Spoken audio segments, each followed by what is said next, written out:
Hey guys, welcome back to the channel. This is story about what if Naruto, Sakura, and Sasuke get a different sensei, one that actually teaches them things. Part 1. Before I start, please do support for more amazing content and comments for part 2. Do consider to subscribe my channel and share my video to your friends and check out the description as well. Let's start the video. Night of the Kyuubi attack after the ceiling. Hiryu Himura and Itachi Uchiha raced from the battlefield shortly after the fox had vanished. Both had been one of the few to see the chakra chains holding the huge biju down, preventing it from causing more damage. Both were also very fearful for their sensei. Thankfully, Itachi's Sharingan had traced the fox to its location as it began to spiral downward, no doubt being resealed. What they came upon was a crying infant, and two prone figures lying around the infant, both with sad smiles on their faces. "Sensei?" Itachi cried out, running to the prone figures. Hiryu stood calmly assessing the situation, looking as distraught as his teammate. "They're gone, Itachi." Hiryu was a rather plain-looking person with short brown hair that parted from the mid-left of his head to the right, giving it kind of a smooth wave. He had bright blue eyes that seemed to sparkle. His contributions to his team, however, made him slightly stronger than Itachi in terms of ninjutsu. But it is his speed in both taijutsu and kenjutsu which made him almost godlike, so much so that even the Hiraishin could barely catch him. Kushina had been proud of him in this regard. The sword he carried strapped to his back was black with a metallic silver edge. The handle guard was in the shape of a swastika with an all-black hilt. Hiryu gently picked up the infant, tears lightly falling from his cheeks. "Itachi, we should seal them up. We can't have Sensei and her husband just lying here on the ground." Neither moved, too wrapped up in their grief to do anything at the moment. The dark-haired teen's feelings of intense sadness and regret cascaded over the young boy. He had been looking after his baby brother until he spotted the chakra chains. Leaving Sasuke in the care of an aunt, he went out to search for his teammates. Finding them, they split up to look for their sensei, hoping against hope the Kyuubi was just some elaborate genjutsu. That was until the first strike from the fox's tail slammed into the ground and the huge earthquake afterward. He looked up at the infant that Hiryu held. "Is that Naruto?" Hiryu nodded sadly. "Can't you tell the whisker marks must be the influence of the fox's chakra?" While Kushina-sensei was carrying him, the young man sat down holding the infant, who was still crying. He couldn't really blame the infant at all. Looking at the seal on the child's stomach, noting it was the Death Reaper seal. "Sensei and Lord Minato must have called the Shinigami to seal the fox inside Naruto. What do you think will happen to him?" Itachi asked. "He has only one living relative that I know of, but I doubt she's in any condition to look after a child," Hiryu stated, gently rocking Naruto. Eyes closed in thought. "Orphanage sounds like the most likely scenario." "What about Jiraiya or my mother? They're his godparents," Itachi explained. "Itachi, Lord Jiraiya's spy network will force him to stay away for long periods of time. As for your mom, do you really think after what happened tonight that the civilian council will let a clan of the only two known Kekkei Genkai that can control a biju in the world have 24-hour access to him?" Hiryu stated, hearing in the distance people heading in their direction. Itachi winced, cradling his sensei's head in his lap, gently trying to wipe the blood off her chin and mouth. Tears began to fall again, looking down at the woman who basically became a second mother to him. "I will become an ANBU so I can look after my sensei's son." "So you made up your mind about the promotion?" Hiryu stated, seeing a nod. "I'll put my mind off a few years, become Naruto's Jonin sensei." "Didn't Kakashi ask for that privilege?" Itachi asked. Hiryu scoffed. "Don't get me wrong, Kakashi is a great shinobi and he deserves his accolades. But as a sensei to future shinobi, he'll be terrible." "How will Hana react to how sensei passed?" the Uchiha asked. Hiryu sighed heavily. "I'll deal with it. If anything, it'll give me a chance to hold her," he stated the last part with a sad smile. Sarutobi sat behind a desk he thought he never would sit behind again, getting the final reports from all those involved. He looked at the picture of his wife, mourning her loss. It was determined quickly that her death wasn't caused by the Kyuubi. Someone had penetrated the protective wards and killed the ANBU assigned to protect Minato, Kushina, and his wife. But the speculation behind that had to wait, as the two people who arrived on the scene first were standing across from him now. "No trace was found of any suspect at where Lord Minato and Kushina-sensei were found at," Hiryu stated. "All Itachi and I saw was Naruto-kun and the two bodies," the brown-haired young man stated, sadly looking down.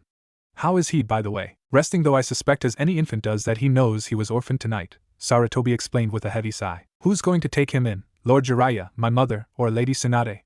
Itachi asked. "Jiraiya has been informed. Sad to say, it'll probably be weeks before I hear from him. The civilian council has already denied Mikoto's godparenting rights on the grounds that it was possibly an Uchiha that brought Kyuubi out of the seal. Until the evidence can disclaim it, I'm inclined to agree with their judgment on this matter. As for Tsunade, I don't know how far their blood relation is to warrant bringing her back to raise a child." "Orphanage?" Hiryu's one-word question sounded almost like a statement. Sarutobi nodded. "But it will be doubtful he'll ever be adopted, though I've heard Mabuki Haruno and Minoru Higashi have asking about him." "I don't remember who they were?" Hiryu asked. "Mabuki is a member of the civilian council and runs the village library, has a daughter a few months older than Naruto. Minoru is the weaponsmith and has a daughter a year older than Naruto. Minoru was Kushina's former teammate and Mabuki was a family friend," Sarutobi stated, placing his hands under his chin. "I doubt either will get him," Even with her influence, Mabuki and the village council will spend years fighting over him, while the rest of the village will no doubt ignore or belittle him. Itachi stepped forward. I wish to enlist into the ANBU and be assigned to any detail that will guard Naruto from any assassination attempts. Are you sure, Itachi? ANBU is a tough life and you will be assigned other missions on the side, Sarutobi asked. It is for Sensei that I do this. I will watch out for her son, Itachi stated firmly, watching the old man first sigh then nod. And you, Hiryu?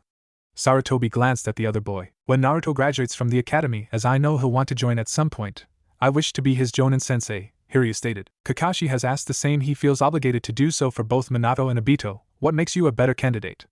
Sarutobi asked in earnest. Kakashi is a great shinobi, I do not doubt that. However, he is lazy, unmotivated, will play one student against another to create rivalry. While the last is a good idea but in some cases can bring resentment, and sometimes, Hiryu looked pointedly at the third, create an imbalance in one or both shinobi. Example would be Orochimaru, and what caused him to do what he's done. Sarutobi winced at this example, one of the many learning points he had in his life and one that had caused him the most pain. I see your point. What would you do? Teach them like Kushina-sensei taught me. She treated her team like an extension of her family. Be kind, be fair, be truthful, and stay true to your nindo. Out the corner of his eye he saw Itachi nod in response to Kushina's first speech. Sarutobi smiled softly. Sounds like something Kushina would say. She was always a cheerful girl. Very well, I'll put you in as Naruto's Jonin sensei when he passes the exams. Thank you, Lord Hokage. I just hope Kushina-sensei and Lord Minato will watch over their son alongside Kami. I also hope that one day Naruto becomes Hokage like his mother wanted. Hiryu chuckled sadly. Chapter 1. Hiruzen Sarutobi sat at his desk as 9 Jonin had gathered to await his announcement of what 3 genin they would take under their wing and train to become the future Chunin and Jonin of the Hidden Leaf.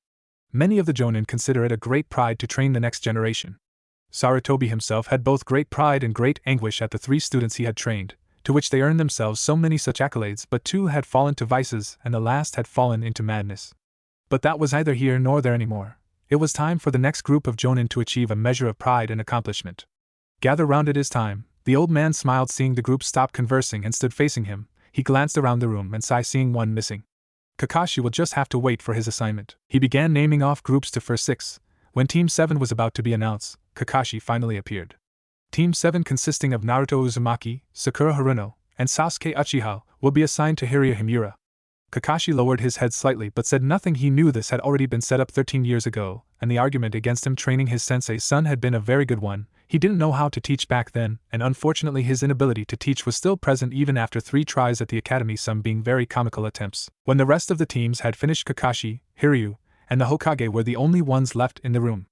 Kakashi, you are not being totally left out of his training. Please understand that. You and Lord Jiraiya are the only ones that know Lord Minato's Rasengan, and the fact it needs to be completed.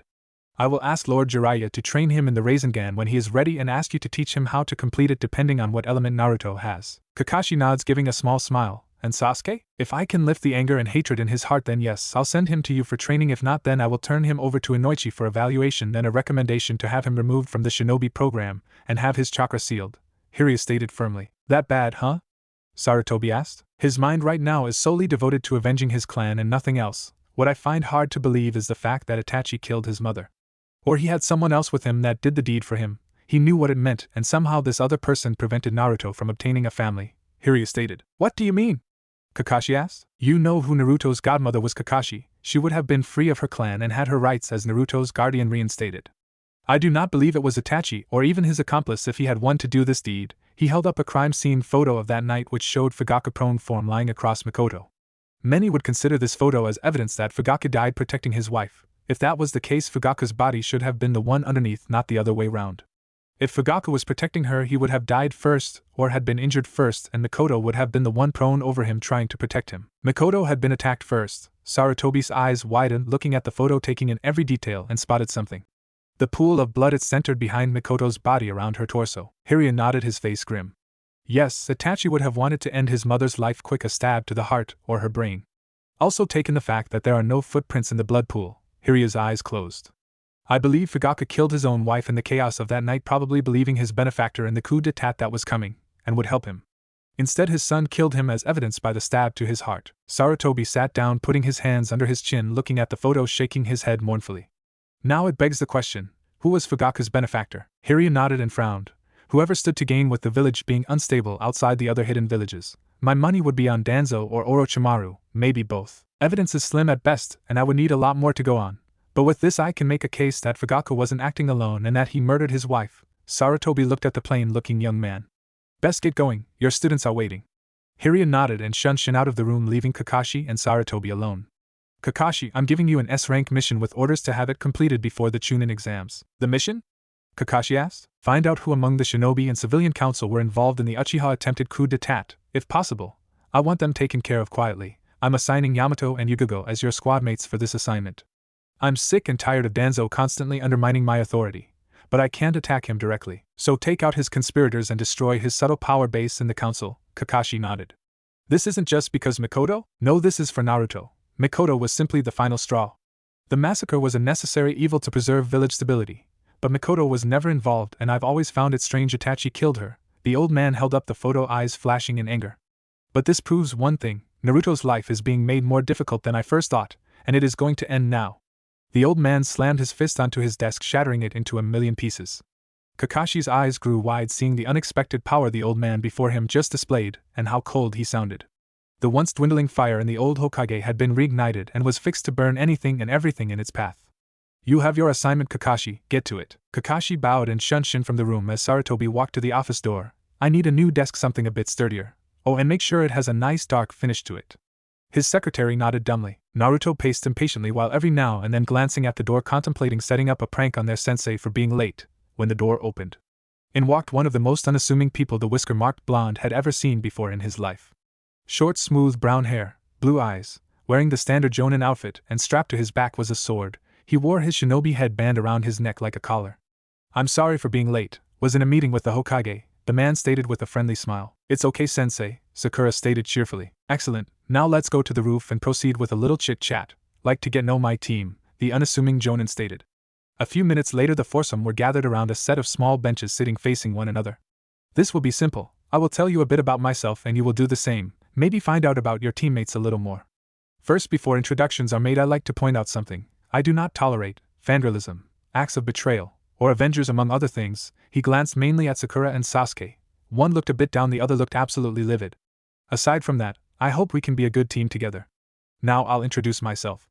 My name is Hiryu Himura, Elite Jonin S-ranked. My former team was Hana Inuzuka and Itachi Uchiha. He watched Sasuke's eyes flash in shock. Hiryu smirked slightly to himself before revealing something equally juicy. My Jonin captain was Kushina Uzumaki. You Uzumaki? Naruto's voice squeaked. Yes, Naruto, I was trained by your mother, Hiryu stated, watching the myriad of emotions run along his face. She died the night of Kyuubi attack alongside your father. I'm afraid I can't give more about him, mainly because of the amount of enemies he had and your current skills. Naruto nodded, tears at the corner of his eyes. Did they? Sakura simply looked confused. She hadn't seen Naruto act like this the entire time at the academy. He was usually so loud and annoying. She, a part of her, suddenly felt badly about how she often thought of him and treated him. Yes, Naruto, I know for a fact that they loved you very much, Hiryu chuckled slightly. Sensei oftentimes wouldn't shut up about parading you around the village in your stroller, bragging about how cute you were going to be and how many girlfriends you were going to have when you got older. To quote the Nara, it was really troublesome. Naruto chuckled sadly, lowering his head to hide the new tears forming. Hiryu sighed, reaching up and gently rubbing the boy's head. Take your time, Naruto. Now on to my likes. I love my fiancé, barbecue chicken, and anything to do with history. My fiancé constantly tells I'm a history otaku. My dislikes are traitors, those that cannot tell the difference between a kunai and the storage scroll to which it is sealed in, he stated, looking at Naruto's bowed head pointedly, who seemed to tense a second before relaxing even more. I also hate written tests as they suck and make my head hurt. He chuckled, seeing Sasuke smirk and Sakura frown. He saw Naruto clutching his sides. Suddenly all sense of melancholy had flown out the window, laughing his head off. Once Naruto had calmed down, he continued. Dreams for the future, I have already achieved one. I'm engaged to the woman I love. As for my second dream, it is to train a future Hokage. Sensei, why do you have two dreams? Sakura asked. Simple dreams are the ultimate goal in one's life. Once you've achieved that dream, there would be nothing left for you to do afterward, so you set another dream and proceed from there. Goals are smaller dreams that can be easy or hard to achieve, depending. My first dream was to win the heart of the girl that I fell in love with. He saw Sakura's eyes seem to dart towards Sasuke. She wasn't my school crush either. I found my school crush to be shallow and very one-dimensional as well as one-sided. She wanted nothing to do with me. I gradually came to accept that, and before she left with her sensei we became great friends. I wish her all the luck in the world. Sakura looked a bit deflated but nodded. Why don't you introduce yourself? My name is Sakura Haruno. I like my mom, reading, and learning new things, Sakura stated, restraining her rampant fangirlism. focusing on only things she knew of without resorting to her schoolgirl crush. The things that I hate. She frowned a moment. At first she wanted to scream Naruto's name, but that wasn't true. She just found him annoying, and deep down she found his attention was flattering. But she had deeper dislikes that had been there since she was 4. I hate people making fun of my hair or my forehead. Hiryu's eyes widened, thinking back to when Kushina introduced herself to his team.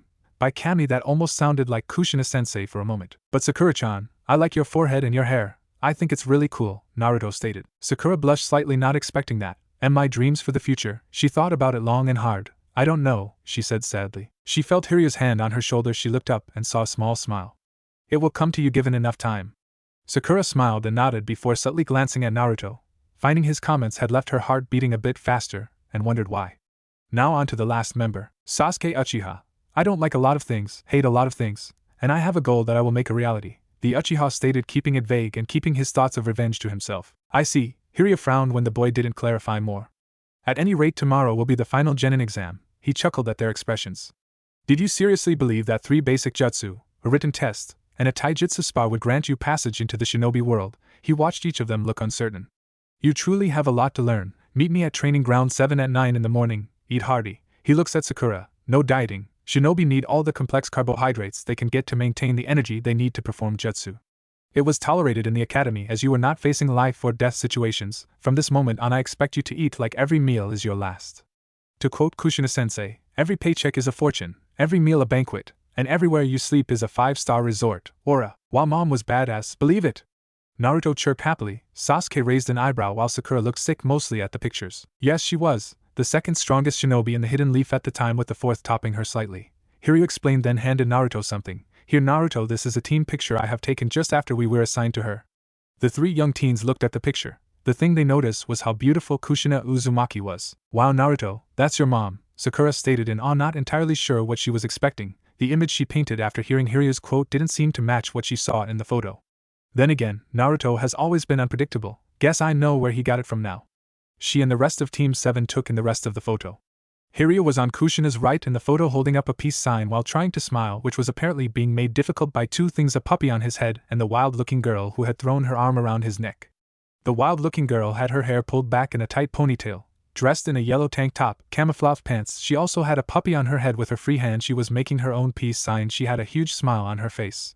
The last figure was easily recognizable by Sasuke, who tried to maintain an impassive frown only to come off looking confused.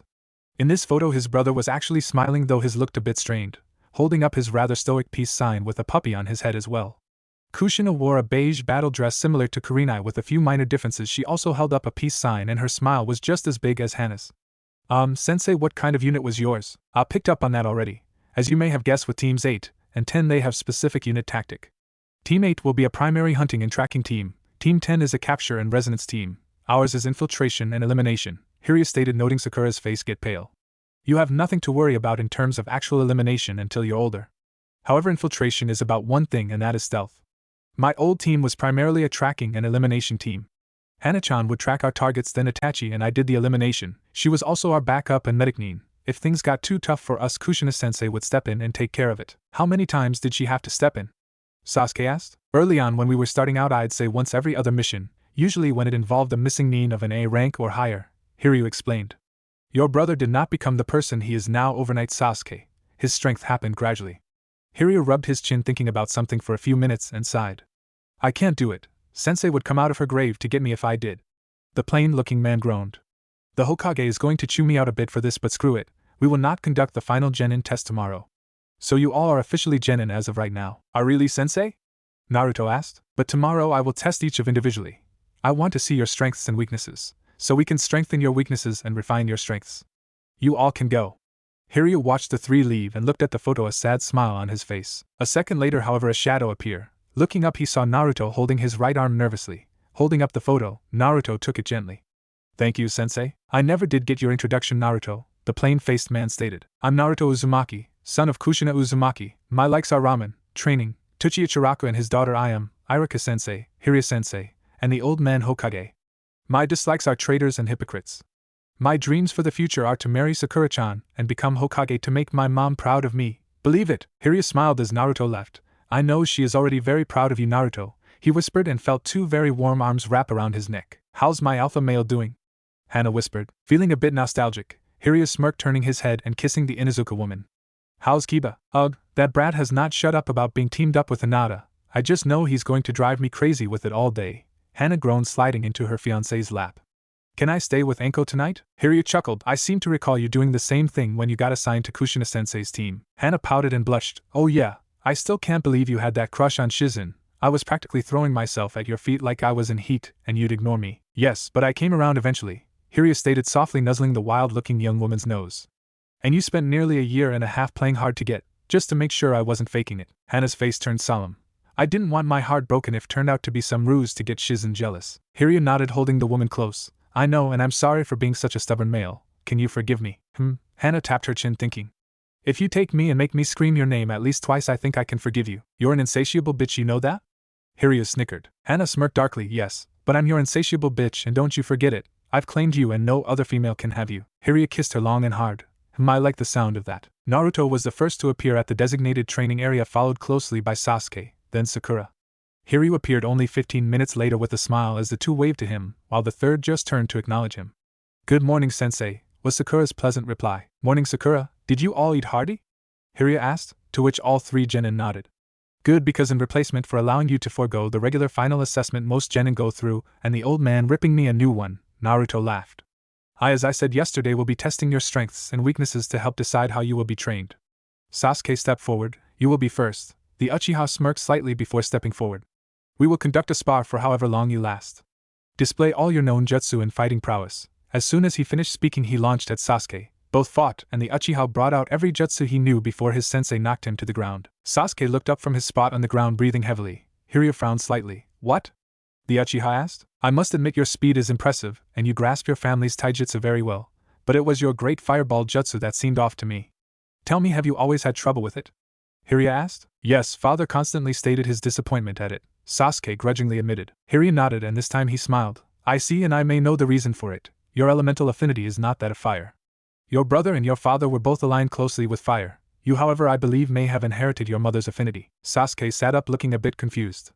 Affinity? I'll explain after the other spars. Please sit down, Sasuke, and relax. Hiryu turned to his other two squad members. Sakura, your turn. Again, everything that you know, he stated, and watched her charge at him, causing him to smile just a bit. After a few minutes she, like Sasuke, had been knocked to the ground, breathing heavily in exhaustion and some minor pain. She looked up, waiting for her assessment. What she saw wasn't very encouraging. Sakura, you're from a civilian clan, correct? Why, yes, Sensei. My father was a merchant and my mother is currently serving on the civilian council, Sakura stated softly. Hiryu smacked his forehead before chuckling. Of course you're Mabuki's daughter. I guess this explains the academy only jutsu and taijutsu. You have such remarkable control over your chakra, I could feel it in every punch and kick you made. He gently helped the girl up before crossing his arms, tapping his chin in thought. I wonder if you would be good as a medic nin? Medic nin? Sakura asked, looking just as confused as Sasuke had been before she walked over to join her teammates. Again, I will explain all my external musings in a bit. I kind of like voicing my general thoughts, makes me sound smarter. Now Naruto, it's your turn. Hiryu smiled, watching as the blonde practically bounced over to stand before him, getting into a very strange stance. Hiryu struggled to keep the frown at his face, looking at it. If anything, he thought that Naruto would have been taught the same basics as Sakura. What he saw didn't match. In an unseen signal, Naruto launched at him. During the course of the spar, which lasted just slightly longer than Sasuke's, mainly because of Naruto's insane stamina, Hiryu's face lost its neutral setting as a frown rapidly replaced it, and only grew deeper as the spar went on. Just after the blonde Jinchuriki dropped to the ground for the final time, Kushina-sensei would be rolling in her grave right now, he stated sadly. Noting Naruto's face became downcast at this comment. Not at you, Naruto. The boy looked at him in confusion for a moment. How much did your instructor teach you in taijutsu? Not much, Sensei, Sasuke stated, causing both his teammates to look at him. Any particular reason they give? Hiryu asked, eyes becoming lidded a bit, knowing the real answer, when Sasuke confirmed it with a shake of his head. I see, the plain-looking jonin helped Naruto to his feet. My assessment of each of you is this, Sasuke, while your other skills are impressive, your elemental ninjutsu needs to be tested to see which affinity you have, though I suspect you have lightning and not fire. Sasuke nodded, still confused about the talk of affinities and the fact that he should be doing lightning ninjutsu instead of fire. Sakura, for someone from a civilian family, your ability to grasp academy basics is very promising, and your chakra control is something that Lady Tsunade of the Sannin and Kushina-sensei would have been very proud to have. Hiryu smiled at the fact the girl was practically beaming at his praise. As such, I believe you would do great as a medic nin. Sakura looked confused at what a medic nin was at first before she searched through her memory on her classes and remembered what it meant. You mean I could become a doctor like Princess Tsunade? The rosette-haired girl asked her face. Very plausible. Now, Hiryu turned to Naruto, who looked extremely depressed. Cheer up, Naruto. Remember, this was to assess what needs to be worked on to make you stronger. Just so happens I need to fix the sabotage done by the majority of your teachers, and I hope Kushina-sensei beats the unholy shit out them when they finally meet her in the afterlife. Thankfully you have a single jutsu that will allow you to progress at a more rapid pace, so you will not be left behind, and I'll explain in a few what that means. Naruto nods, his face looking slightly more cheerful. The plain-looking jonin pulled out 3 pieces of plain white paper. This is chakra paper. The 3 genin looked at the paper. I don't know how much is taught in the terms of affinities since I was at the academy, but to clarify, each of us have an aligned affinity: earth, water, wind, lightning, or fire. Most Kekkai Genkai can mix and match these to create offshoots, like wood, ice, lava, etc. You mean like the first Hokage? Sakura stated, remembering her history lesson. Yes, he used his affinity for earth and water to create wood. I heard there were 2 clans in the Hidden Mist village that had the ability to create ice using water and wind, and another clan who could use earth and fire to create lava. But I'm getting off track. Each of us have an aligned affinity, but that doesn't mean we can't use others. It is just more difficult to accomplish. Hiryu turned to Sasuke. That is why I believe you have your mother's affinity for lightning, Sasuke. As you have said earlier of your difficulty using your fire jutsu. He pulled out another piece of chakra paper. Now, to use this to test your affinity, you simply channel chakra into the paper like you would before throwing a kunai or shuriken. The paper will give off 5 reactions. Fire burns the paper, water will get the paper soggy, earth will turn the paper to dust, lightning will crumple the paper up, and wind will cut the paper in half. Watch. With Hiryu channel chakra into the paper and it promptly got soaked. As you see, my main affinity is water, as my family migrated here after the last war from a village near the Hidden Mist. I was very lucky to get Kushina-sensei as my jonin captain, as she was from the Hidden Whirlpool village, and as such she knew lots of water jutsu. Naruto went first, his paper sliced in half. I'm wind. Interesting. Seems you have inherited your father's affinity, Naruto. Extremely rare here in the Hidden Leaf.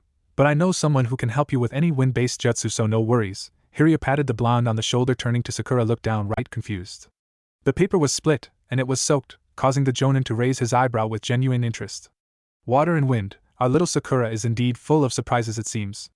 I will need to talk to your mother. It is very rare to have 2 affinities without having a Kekkai Genkai attached to it.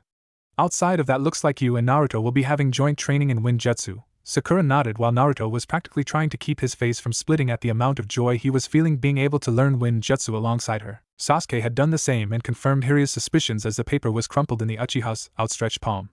You were right, Sensei. Lightning. Hiryu nods and smirks. Best suggestion I can give is look into your mother's journals. She always wrote down her jutsu, the hand signs, whether she had copied them or made up her own. Sasuke nodded, mentally cursing himself at the realization that this entire time he had been training in the wrong affinity. Hiryu pulled out a scroll and wrote down something on it before rolling it back up, tucking it into one of his flak jacket pockets. Now for Naruto, your taijutsu is horrific at best, criminal at worst. I'm going to inform the Hokage and let me into your parents' personal vault and pull out some of their taijutsu scrolls for you to study. I have a vault?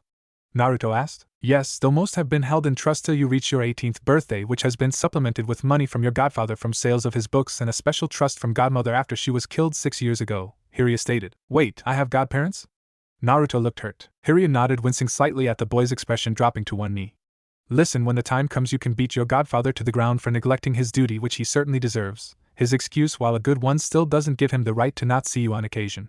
Your godmother, on the other hand, had been denied her guardian rights by the majority of the civilian council, the plain-looking jonin explained. If they allowed it, though, things might have been easier, but I would have worried about it more on the night of the Uchiha massacre. Why would Naruto care about what happened to my clan? Sasuke asked heatedly. Aside from being an upstanding human being to care about when a potential friend loses his family, Hiryu stated, which caused the Uchiha to lose the fire in his eyes a bit. He lost his godmother that night, Sasuke, your mother, and my mother was his godmother.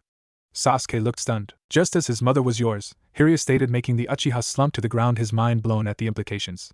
A few seconds later Naruto joined him, but were looking at their hands like they never seen them before.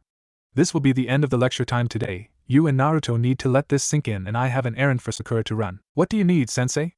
Sakura was just as stunned by these revelations as Hiryu handed her the rolled-up scroll he written on earlier. Give this to Hana Inuzuka. Stay until she gives you a reply. She'll be at her clan's compound, no doubt, running the veterinary clinic, Hiryu instructed, seeing the girl nod before she ran off.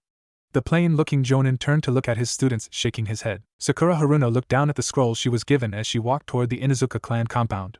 She had walked by the huge compound several times with her mother, always hearing the nin dogs barking periodically, or heard the matriarch of the clan barking out orders to her clanmates, Kiba, or the nin dogs. Sometimes the smell near the kennels got bad, but otherwise the place had that pseudo-peaceful yet wild vibe to it. The Inuzuka compound was also home to the Leaf Village Veterinarian Clinic, where people brought their pets for checkups, healing for diseases, and other things of that nature. It was also rumored that during these checkups that a little cat demon, Tora as it was called, broke free and ran for the hills. The rosette-haired girl often asked what this cat really was and got vague descriptions aside from the fact that it was the bane of the genin's existence. Coming to the main house of the compound, she politely knocked. A few minutes later her classmate opened it. "Sakura, what are you doing here?" Kiba asked, looking genuinely confused. He currently wasn't wearing his fur-lined coat or his headband. "I'm on an errand for my sensei. He told me to give your sister a scroll," the rosette-haired girl responded. "Really? Well, come in, I'll go get her." Kiba yawned a bit, scratching his head, which Akamaru had to dodge as he disappeared into the back of the house. Sakura took off her sandals and put on the house shoes provided for guests waiting for Kiba's sister to appear, taking in the front room. It was simple, with a few family photos and a framed picture of some with her former team, which ironically looked much like the current teammate, Hayashi Hyuga, Suminazuka, and Shibi Aburame as young teens, and a nondescript jonin with red eyes.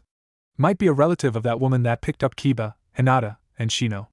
Next to that photo was the one Jiraiya had shown his team. Sakura became enthralled by this photo again. She was just floored at how beautiful Naruto's mother had been. The more she looked at the photo, though, she could see some of the facial features that Naruto had inherited from his mother, like his chin and nose.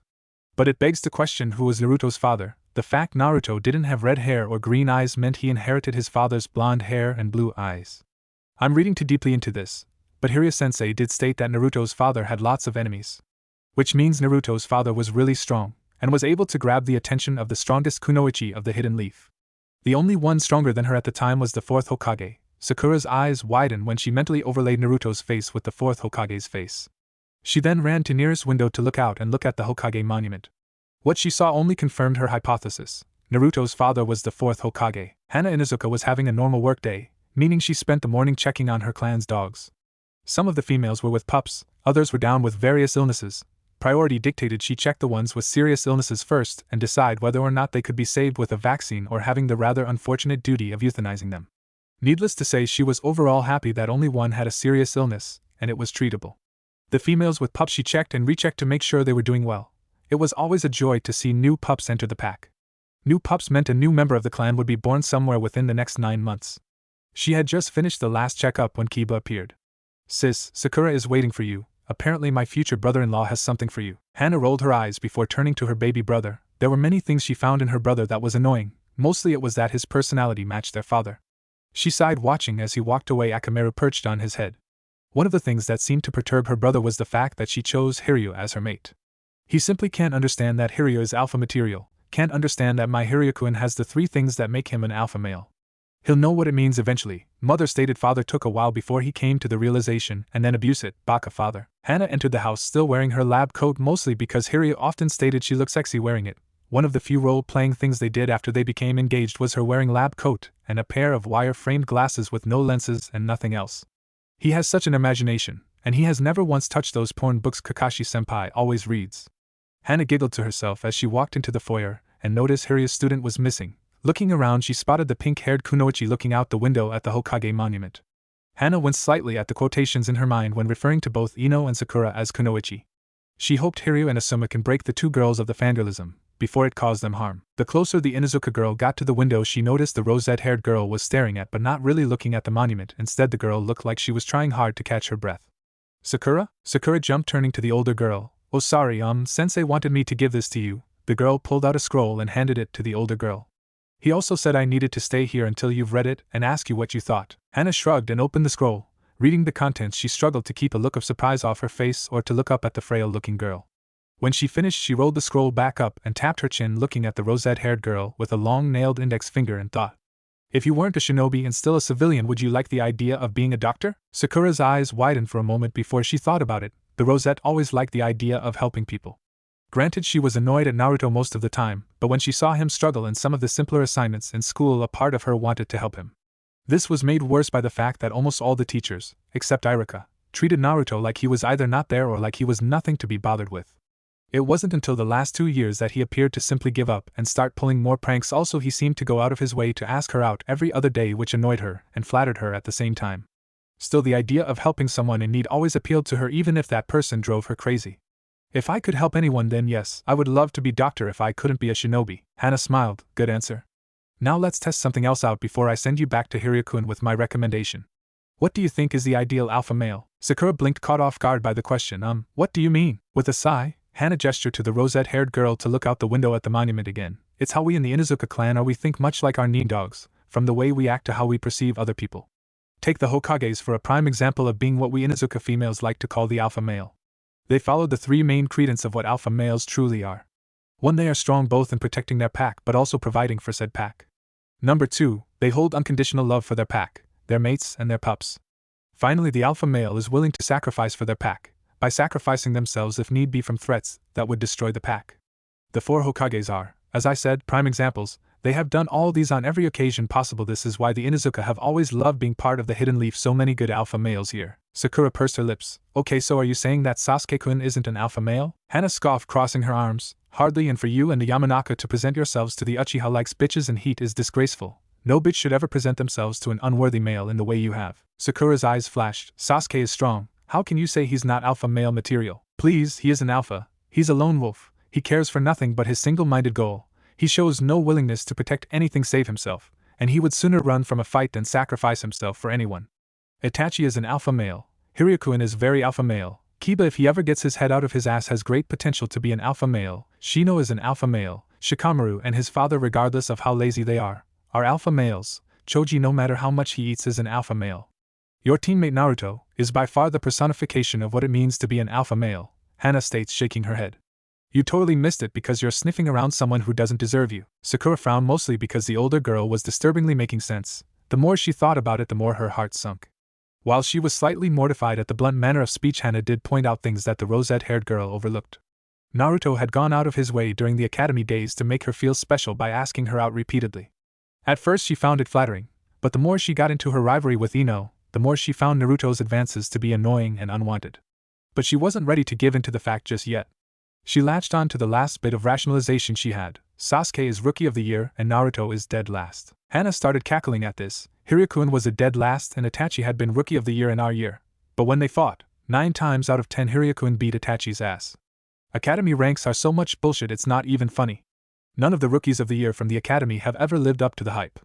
Danzo Shimura was Rookie of the Year after the Academy was founded. Now he's a crazed war hawk who would gladly put himself before the village. Orochimaru was Rookie of the Year. He's become one of our greatest criminal. Itachi is a murderer of his clan and a missing nin. The other Rookies of the Year haven't done anything like Kakashi Hatake and Neji Hyuga. One is trapped in his past and the other handicaps himself by believing everything revolves around fate. Minato Namikaze is probably the only Rookie of the Year who actually deserves that title, and that's only because he had someone to fight for.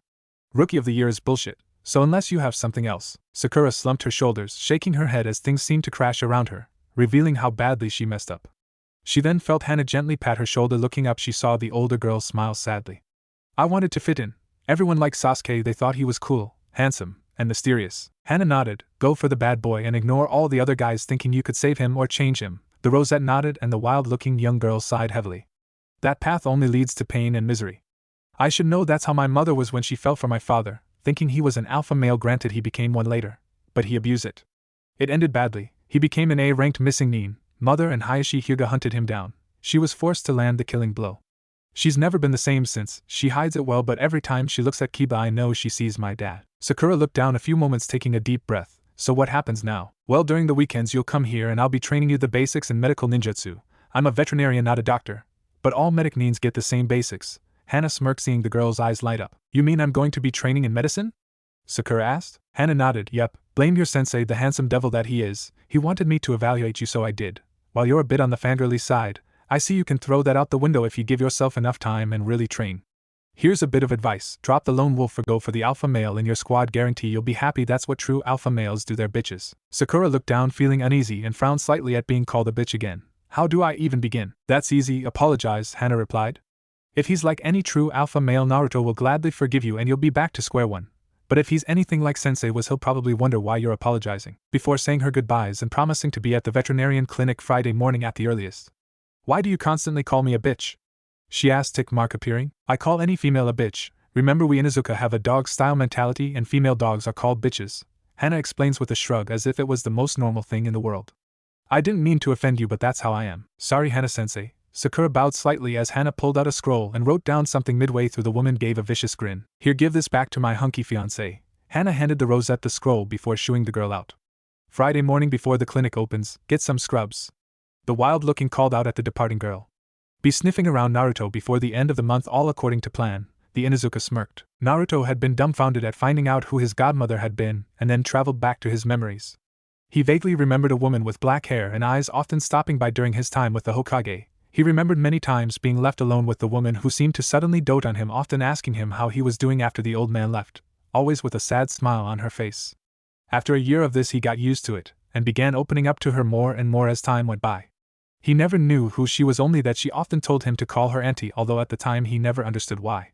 Granted, Naruto was dense, but he wasn't stupid. He could tell something was up with those get-togethers. The old man made up those meetings, didn't he? Jiraiya frowned. What meetings? Naruto then went on to explain what he meant when he finished the plain-looking Jonin looked surprised at first before thinking about it. Seems the old man found a way around the council's decree. I figure it was the only time the two of you had a chance to bond on some level, but it must have been bittersweet. Mikoto would always leave at the end of the day without you, and you went back to your apartment. Mother was weak, Sasuke stated coldly. I remember those times now. She always came home and went to her room crying for hours. Naruto scowled. Who said she was weak? My father. Sasuke frowned a bit. I never understood the reason before why he called her that.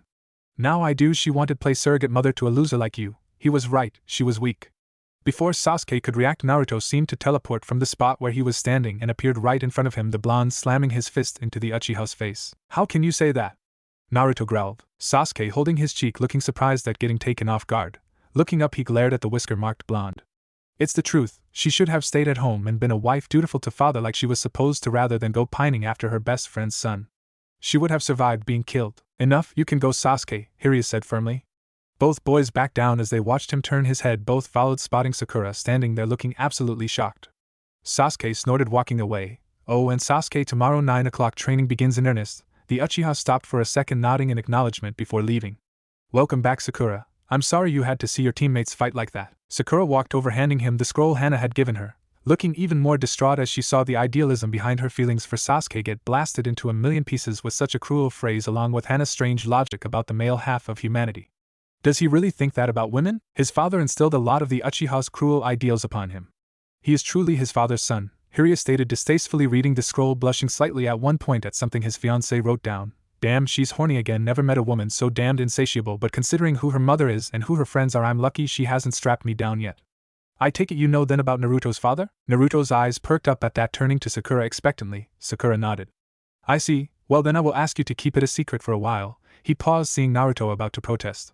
Easy, I have some things in motion. If they pan out, I'll tell you who your dad is. I'm not the old man. I know you can handle it. Just got to promise me both you won't spread it around. The Jonin looked pointedly at them, and they both nod. Now I can't reveal training until tomorrow. However, both of you will need more than academy basic taijutsu, he growled slightly, or the bastardized version Naruto was trained in. As such, I will give Naruto his mother and father's taijutsu scrolls for him to read and learn from to find his own style. Sakura, I believe Tsunade's taijutsu style will serve you well. Thankfully her apprentice left me a copy for safekeeping. Sensei, why would Princess Tsunade's apprentice leave you with a taijutsu scroll?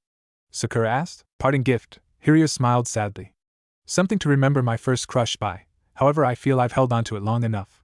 By giving it away to someone who can use it to its fullest potential, I know it will be in good hands. Also, I'm ready to let go. Hana-chan is my one. I don't need to fawn over the past anymore. What about Sasuke team and what he said? Naruto asked, his voice coming out almost in a snarl. Nothing you can do to change him, Naruto. He is set on his path. Jiraiya sighed sadly. He is simply too much like his father. Naruto dropped to the ground, sighing heavily. Sakura looked down, hearing those spitefully words, made her think back to her conversation with Hana. Hana was right. Sasuke is so cold he wouldn't protect anything except himself. Sakura sat down across from Naruto, looking depressed. Sakura-chan, I'm sorry. I know I hit the jerk, the whisker-marked blonde thought for a moment before he smiled. So if you want to make you feel better, you can clock me. He then proceeded to present his chin for an uppercut. Jiraiya watched what transpired, feeling a bit nostalgic at the scene, reminding him of his final action that won him Hana's heart after spending so many months denying he cared about her at all. Hana did deck him though. After that she kissed him. Sakura looked up, seeing him sitting there, no fear in the fact he basically gave her the okay to smash his teeth in for some imagined slight. She thought about Hana's third rule of being an alpha male, sacrifice. Hana was right again. Kami, what have I done? Sakura slowly stood, looking at Naruto, practically leaning forward to get an unobstructed shot at his chin. It would be considered funny if she didn't feel so ashamed of herself. She lunged at Naruto, but instead of throwing a punch, she threw her arms around his waist, burying her face into his shoulder, and cried. Naruto opened his eyes, looking a bit confused at first. He expected the impact to hurt more. After all, he felt more than his fair share of punches from the pink-haired girl in the past to know what she was capable when angry. He looked to his left and saw a long waterfall of pink. He fought a blush when he felt her shoulder shaking against him and something warm and wet on his shoulder. "Sakura-chan, I'm sorry for everything I ever did to you," Sakura cried into his shoulder, which only Naruto's keen hearing could hear. The whisker-marked blonde pinched himself, wincing at the pain, and realized this wasn't a dream. His Sakura-chan apologized for what? He had no earthly idea. But seeing her cry made his heart ache. An angry Sakura he could deal with, he simply let her vent. When he saw a happy Sakura for the rest of his day, he felt that he could do no wrong. But a sad or scared Sakura he felt powerless against, and he would move mountains, pull 1,000 pranks, or beat up 100 bullies to see her smile again. He looked over at his sensei, who simply smiled. After few heartbeats, Naruto put his arms around her on instinct and pulled her closer. "You got nothing to be sorry for, Sakura-chan," he whispered, and felt her grab him tighter. "Baka," was her soft reply, causing him to chuckle. She looked up, and what he saw was probably the most breathtaking thing he ever seen in his life. He instinctively leaned forward and kissed her forehead. She looked at him in confusion, and her face was deep red. "I always wanted to do that," Naruto chuckled, feeling if he was going to get clobbered in a few seconds, knowing that was the most likely reaction, he might as well get one of his dreams accomplished. Sakura's eyes widened as something in her mind clicked to yesterday, and her meeting with Sasuke, how his words mirrored her thoughts, and how out of place they sounded. The only time Sasuke ever showed any remote interest was that moment yesterday, and even then all he asked was what she thought of Naruto. She played that memory over in her head. She closed her eyes and mentally cursed herself for not spotting the henge. "My forehead is so pretty you could kiss it," she stated numbly. Naruto, not realizing the sudden change in tone, rubbed the back of his head. Yeah, I've always thought that. It's one of your best features." Sakura slumped back into Naruto's arms, new tears forming. "Stupid, stupid, stupid," she cried softly, lightly hitting her head against the blonde boy's shoulder. Hiryu stood watching them, his smile, warmly thinking back to Kushina when she told her team how after Minato saved her and brought back to the village, how she spent a long time in Minato's arms crying over her own stupidity, as she called it. "Take care of her, Naruto. I'll see you here tomorrow." Naruto nodded, looking so lost as he watched his sensei leave, not sure what to do. "You're not stupid, Sakura-chan. You're the smartest, prettiest, most awesome kunoichi I know, believe it." He felt her tighten her grip on him for a few moments. As her crying seemed to trail off, her breathing got shallower. She then seemed to go limp in his arms. He looked down and found she had fallen asleep. Not sure what to do, he scooped Sakura up bridal style, then stood up, running out of the training ground. A few minutes later, Naruto found himself in front of the Haruno clan compound, looking nervously at the people gathered. Mabuki Haruno walked up. She looked down at the sleeping girl in Naruto's arms, seeing her daughter's face covered in dried tear streaks. She had to admit the boy was indeed the offspring of the yellow flash and the red-hot habanero. To have gall and balls to show up with her daughter in his arms and looking like the girl had been crying.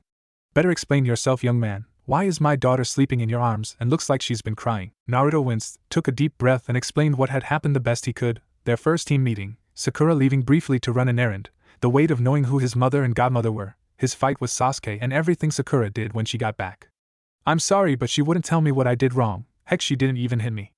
All she did was cry and say she was sorry for everything she did. I don't even know what she meant." Mabuki smiled sadly. "It's okay, Naruto-kun. Come inside and let's tuck her into bed. She's had a very emotional, draining day." Naruto sighed, glad he wasn't going to get hit for causing Sakura to cry. Maybe being there, but at least not making her cry. "Why are girls so confusing?" he mutters to himself. Mabuki giggled softly to herself as they walked up the stairs to Sakura's room. "We are one of life's great mysteries, Naruto-kun. Would you care about Sakura-chan any less?" "No, believe it. She's the greatest." Naruto smiled, then tensed, feeling Sakura shift in his arms, snuggling closer to him. He also didn't notice the faint smile on the girl's lips. When the two reached Sakura's bed, he gently laid her down, watching as her mother took off the girl's sandals and headband before gently pulling the covers over the girl. Naruto left the room, closed his eyes, tensed, and waited for the inevitable hammer to fall as soon as the door closed. Mabuki closed the door, sighing and running her hands through her pink hair. Glancing at Naruto, however, caused her to frown sadly. She could see the boy seized up, waiting for a slap or a fist to the face. She gently touched his head. Seeing him flinch made her want to cry. "Oh, Kushi, what have these people done to your poor boy?" After a few seconds, he tentatively opened his eyes to look up at her. "I would never hit you, Naruto." "You wouldn't?" Naruto asked. "Mikoto may have gotten the right to be called your godmother because she was your mother's best friend, but she wasn't the only one your mother befriended." Mabuki smiled softly. Naruto's eyes widened. Really, how many friends did mom have?" "Just for myself, Mikoto, Suminazuka, and your father," Mabuki stated as the two descended the stairway. "I tried my luck at being a kunoichi, failed the genin test 3 times. "I did that too. Really sucks, doesn't it?" Naruto stated. Mabuki giggled, ruffling the boy's hair. "Was never able to make a good henge. Always came out looking like they have been punched in the mouth." Naruto paused, picturing the image in his mind, and after a second looked down. "Yeah, I had that same problem at first. Took a lot of hard work to get it right. accidentally made my own jutsu trying to get it right. Ah yes, the sexy jutsu, I heard you use it to weed out perverts. Mabuki smiled, not realizing they have entered the kitchen. She stopped and shrugged. Have a seat, Naruto-kun, it's late, and I'm sure you haven't eaten yet. You don't have to, Naruto stated before his stomach growled in response, causing the blonde boy to blush. Sit, it won't take long. Mabuki pulled out some cooking ingredients and started chopping away.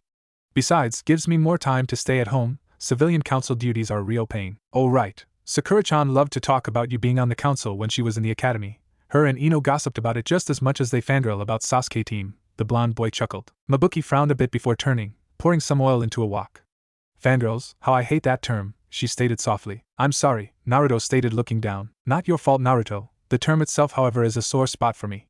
My older sister had become one to a degree that she gave up being a kunoichi and followed Fugaku Uchiha around even when he went on missions. Mabuki sighed, sadly stirring the wok. Fugaku and his team returned with her body wrapped up. His kunoichi teammate told me she had been isolated, raped, and had her throat slit. All Fugaku said was that she made a good distraction long enough for them to fulfill their mission. Both his teammates asked to be reassigned after that, and he was put in charge of the police force. Naruto growled softly. I don't like him already. He turned Sasuke into a team. He called my godmother weak just because she wanted to spend time with me. And now what you told me. He's a bigger team than his son. Mabuki chuckled softly before pouring a large serving of beef ramen into a bowl. Here, if you're anything like your mother, this should tide you over till tomorrow. Naruto's eyes brightened as he began wolfing down the ramen, but not before thanking the pink-haired woman. I do hope she falls for you instead of the son of that asshole. It would make both Kushi and I very happy. Sakura ran down the stairs the next morning looking around before focusing on her mom. Mom, how did I get home? Naruto brought you home last night. Not sure what happened, but judging on what he told me you were pretty emotionally spent, Mabuki stated, sipping her morning tea. The rosette-haired girl blushed slightly as she sat down to breakfast, noting it was a bigger portion than she normally was used to. She looked up at her mother questionably. Your sensei stopped by shortly after Naruto left, and told me to give you a rich calorie diet, stating that kunoichi will burn through them during training. Sakura nodded, digging into her meal with more gusto than usual, her heart lighter than it had been since she was 7. That boy loves you, you know, Mabuki stated casually, causing her daughter to nearly choke on some chopped ham. Sorry dear, Naruto actually loves me, Sakura looking unconvinced. I knew he had a crush on me in the academy. He wasn't exactly hiding that fact. Sometimes a crush can grow into something more because that person sees something in the person they have a crush on many don't see. Just like how we fall out of crushes, something that destroys our image of that person, like you must have seen yesterday, the older rosette-haired woman explains. Sakura remembered coming back from her errand to hear Sasuke say something about his own mother that was so cruel and cold it shocked her so much. Her entire opinion of the Uchiha had begun to be reevaluated. Same could be said of Naruto. Mom, did you know Mikoto Uchiha any? Very much so, she was one of my best friends aside from Kushina. She was heartbroken over the fact that she couldn't raise her godson, Mabuki said sadly. Wait, you knew Naruto's mom? Sakura's eyes were wide. Yes dear, Kushi and I were very close, just not as close as she and Mikoto, but still. Mabuki sighed heavily with a casual shrug, sipping her tea again. Argued long and hard to be Naruto's godmother, but it came down to which clan could protect Naruto from his father's enemies if anything ever happened. Kushi and her husband. You mean the fourth, don't you? Sakura stated.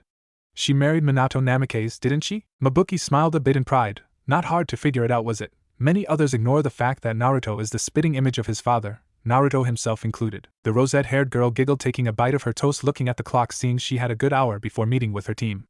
I wonder what Sensei is going to teach us today. Yesterday we found out our affinities. Sakura puffed out her chest in pride.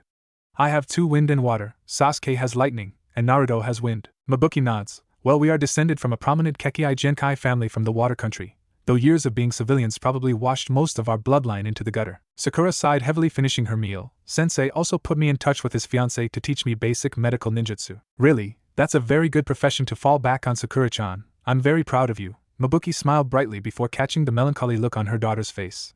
What's the matter, sweetie? All this time I've been fawning over a guy and he turns out to be wrong guy.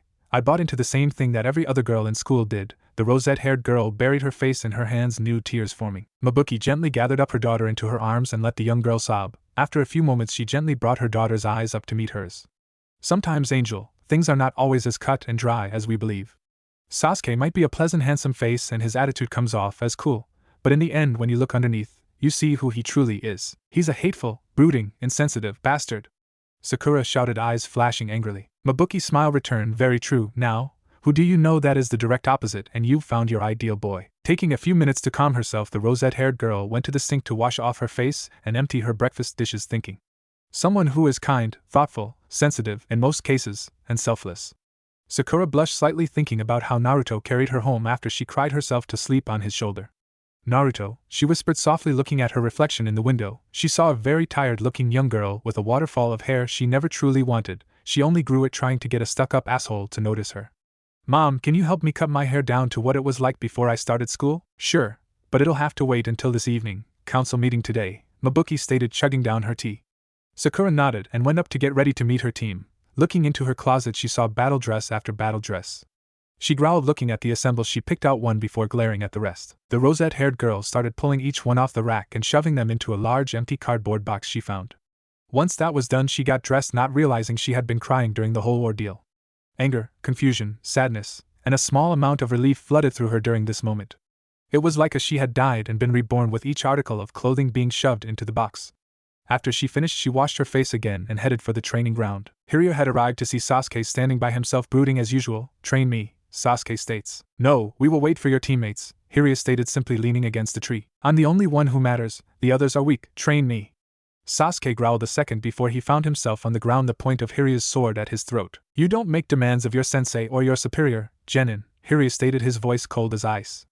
I'm not your fangirls, nor am I someone within the civilian council that puckers up and kisses your ass. You demand anything from me again in the future, I'll cut your eyes out and shove them down your fucking throat. Do I make myself clear? Sasuke's eyes were wide in fear, nodding once. Hiryu stood up and sheathing his sword. The Uchiha had never seen speed like that before. As the Uchiha slowly stood, both of his teammates entered the training ground. Yo sensei, Naruto shouted cheerfully, which caused the brown-haired Jonin to smile easily, forgetting the incident that occurred. Naruto, good morning, Hiryu chuckled before turning, seeing a more subdued pink-haired girl walk in as well. And good morning to you as well, Sakura. Sakura smiled weakly. Good morning, sensei. Now that you're all here, allow me to give you our weekly schedule. Hiryu pulled out a scroll as the trio stood around him, Naruto looking cheerful, Sakura slowly following suit, and Sasuke still looking broody. Monday till Thursday we will train from 9 to 1 in either chakra control exercises, team building, or tactics depending on the day. Naruto raised his hand looking confused. Yes, Naruto? Team building I can get, but what about those other two? The whisker-marked blonde asked. Chakra control will allow you to control and contain your chakra reserves so you don't waste it. You did a preliminary one in the academy where you had to keep a leaf stuck to your forehead for a fixed amount of time, correct? Hiryu asked them both. Sasuke and Sakura nods, with Naruto looking down. Off pulling a prank on that day? The plain-looking Jonin stated, rather than truly question the blonde. Actually, sensei, Naruto was there, just not when the explanation was given, Sakura stated, then frowned. It was really strange. The teacher yelled at Naruto for goofing off even though none of us saw him do anything. The teacher then kicked him out long enough to explain how to do the exercise, then brought Naruto back in. Hiryu pinched his nose with a sigh. Sensei and her husband are rolling in their graves because this village, I just know it. Okay, Sakura, can you give Naruto brief explanation on chakra control? He sat back watching as Naruto's total attention was on his favorite rosette-haired girl, listening to her explanation, and asked questions afterward. Understand the need for control now? Yes, sensei, so what about that tactics stuff? Naruto asked. Tactics is all about strategy, planning, and improvisation, things you need for each mission, be it assassination, escort, or guarding. Hiryu tapped his temple. If you can't use this first, then your other skills are pretty much useless, and you will die pretty quickly against a higher-ranked shinobi. However, if you can properly use your head in any given situation, you can outthink, outmaneuver, and outwit your opponent. Sometimes being stronger than your opponent isn't enough. What's the point of strength if your opponent is faster than you?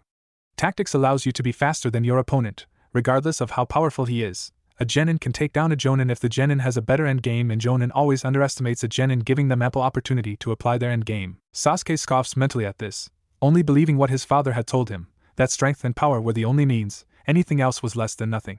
What about Friday through Sunday? I have set up individual training for you, but those will be waiting until I deem you worthy of them, which will not occur until you've mastered both the tree-walking chakra control exercise and the water-walking one, which Naruto and Sakura will master quickly, mainly because Sakura's chakra is naturally lower than yours or Naruto's, therefore it will be easy to control, and Naruto has the shadow clones. The blonde's eyes looked at him in confusion. What you mean, sensei? Shadow clones, Naruto, are in the Forbidden Scroll of Sealing for two reasons. The first is it takes a lot of chakra to use, and the second is if not used responsibly could cause the user to have a brain aneurysm from getting too much information at once.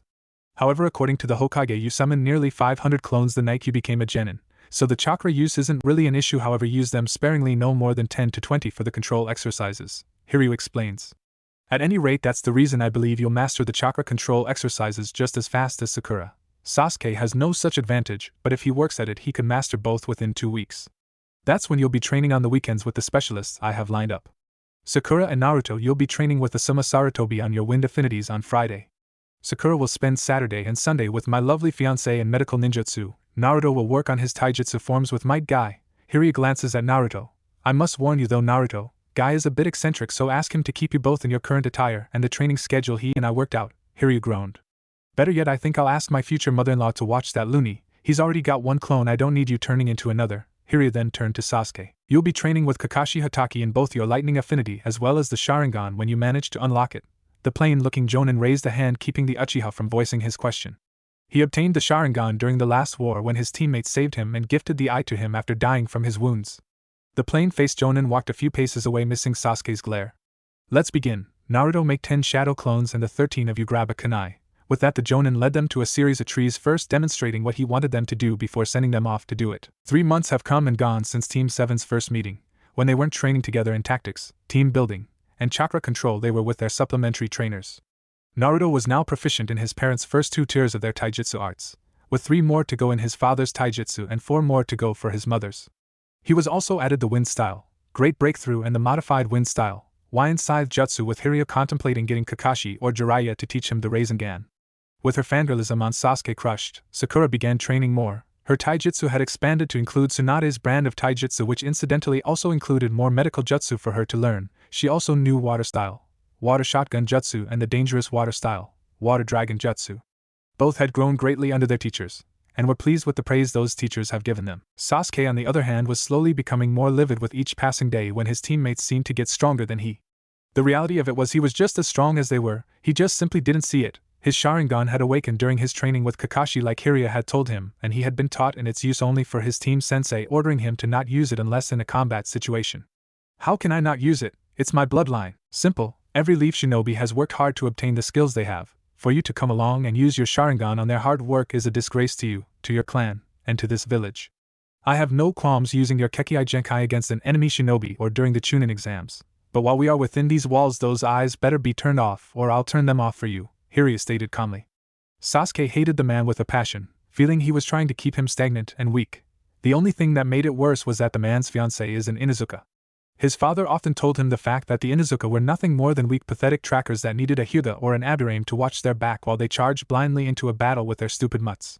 Why Itachi associated himself with the dog bitch, I'll never know, and the fact this kiss ass is as strong as my brother is hard to believe. Sasuke had gone to the civilian council to get them to influence the plain-looking shinobi to train him exclusively. He never got it, at least not in the way he thought he would. Instead, he got a 2-on-1 sparring match against Sakura and Naruto, with Naruto able to use his clones, which made it a 6-on-1. In the end, he was beaten to a pulp. Next time you try to use the council to circumvent training my team again, I'll drum your ass out of the ninja corps, Genin, slap your precious little eyes with a sealing jutsu that not even Jiraiya of the Sannin can undo, and have your mind turned into a vegetable, the plain-looking Jonin stated coldly. The only thing you'll be good for after that is genetic material, so cross me again, Uchiha, and watch your life become shit. Since then, the Uchiha had kept his mouth shut, worked hard at his training, but held the ever-growing resentment to his team. Hiryu looked at the C-ranked missions before him and mulled things over. He knew Naruto and Sakura were ready for these missions. But the Uchiha was a constant thorn in his side. He only did the teamwork because it was required and not because he cared for his teammates. He tried to go behind the Jonin's back with the civilian council, which didn't work mainly because they had no say in shinobi matters. He's going to get himself kicked out at this rate, and I'll be damned if Naruto and Sakura suffer the possibility of not getting promoted because of his stuck-up ass. He figured they would try a C-ranked mission to see if Sasuke will fall in line. If he fails in this after the months of training, it would be the final straw. Let's see. Bandit camp needs clearing out near the remains of the hidden whirlpool village. Not a good idea, don't want Naruto wandering off to check it out. May do that one solo though. Kushina Sensei once told us that her clan had special chakra-based family trees in the main vault. She said the family is always updating due to the special seals, so it might show clan members that are still alive. Hiryu paused, thinking about it. Fuck solo, I'll take Hana-chan with me. She could use an excuse for her and the triplets to cut loose. She's been getting really horny lately, and I'm only one man. He chuckled to himself, thinking about his fiancée's voracious sexual appetite as he scanned the other C ranks pocketing the bandit one. Tazuna Bridge Builder been waiting 3 weeks for an escort home. Oh, that's not suspicious at all. 1 week he could understand, after all hidden villages are busy most of the time, both during war and in peacetime with missions, so more than once a person would have to wait until a unit was free. Bandits, while terrible, tend to leave architects and contractors alone, no money on them except traveling cash. Nope, this has got to be B or higher A ranked missing nin. The fact he hasn't left yet to risk going home on his own indicates A ranked shinobi are possibly involved. He paused looking at the destination then flipped open a map noting the name of a warehouse that a leaf hunter Neen had highlighted. Gat, a shipping conglomerate. I see him, very interesting. Hiryu took the scroll and walked up to the Hokage. Lord Hokage, I'll take these 2 C-ranked missions, the escort mission for my genin squad. And the bandit mission? Sarutobi asked. Oh, I thought Hana-chan could use some fun. She's getting really restless dealing with sick dogs the last 3 months. I think my sexy fiancé needs a treat. The plain-looking jonin gave a feral smile.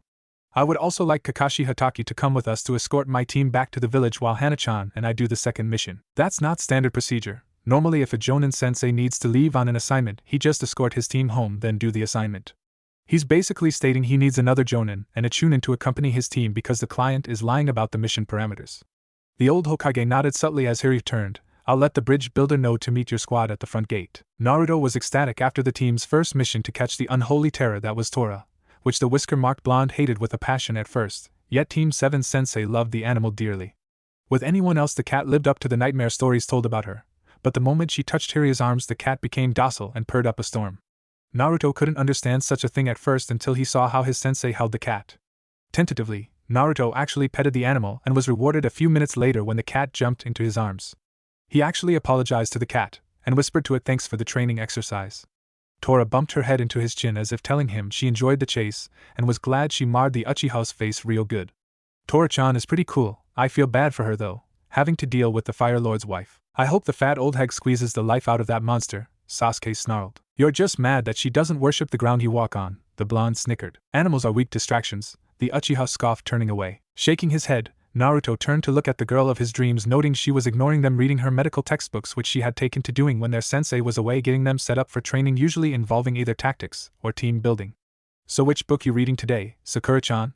He asked with a smile. Different applications of poison, the sand uses them in their puppet core, the mist uses specialized algae they have in the lake surrounding the village for interrogations. It's such a fascinating read, Naruto-kun. The Rosette stated she started using the suffix kun after their second month of training and they began dating. To say Naruto had been floored when she first started was an understatement. He blurted out asking for a date, and surprisingly she accepted.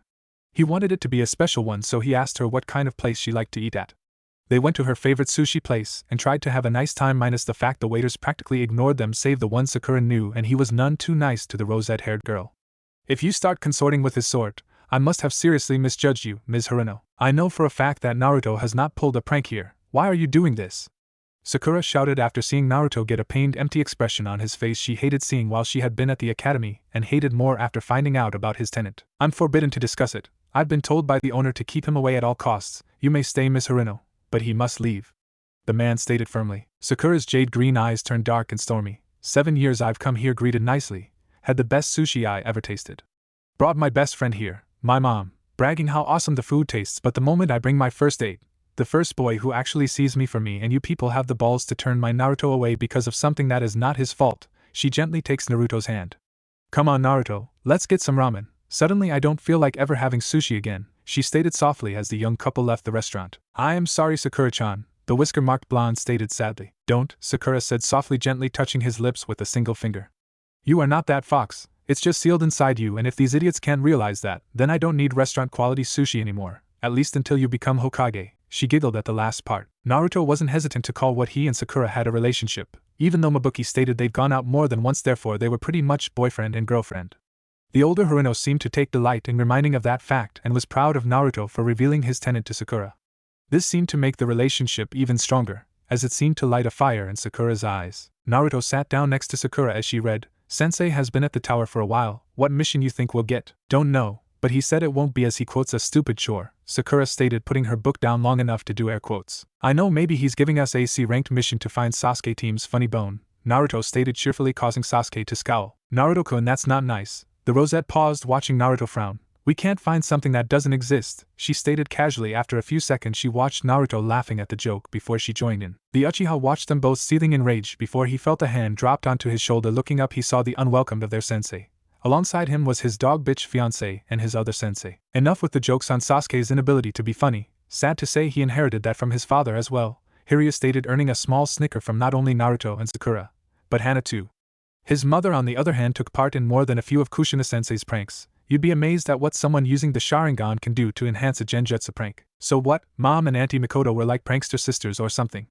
Naruto asked. Oh yeah, Hana barked out a laugh. Really funny to see two grown women set off an exploding dye pack in the ANBU locker room. Naruto pouted. I thought I was the only one who did that prank. Kakashi's visible eye twitched. The bright neon orange dye 3 years ago. Naruto nodded, his smile widening. Yep, had to wait until Nico-chan went on patrol.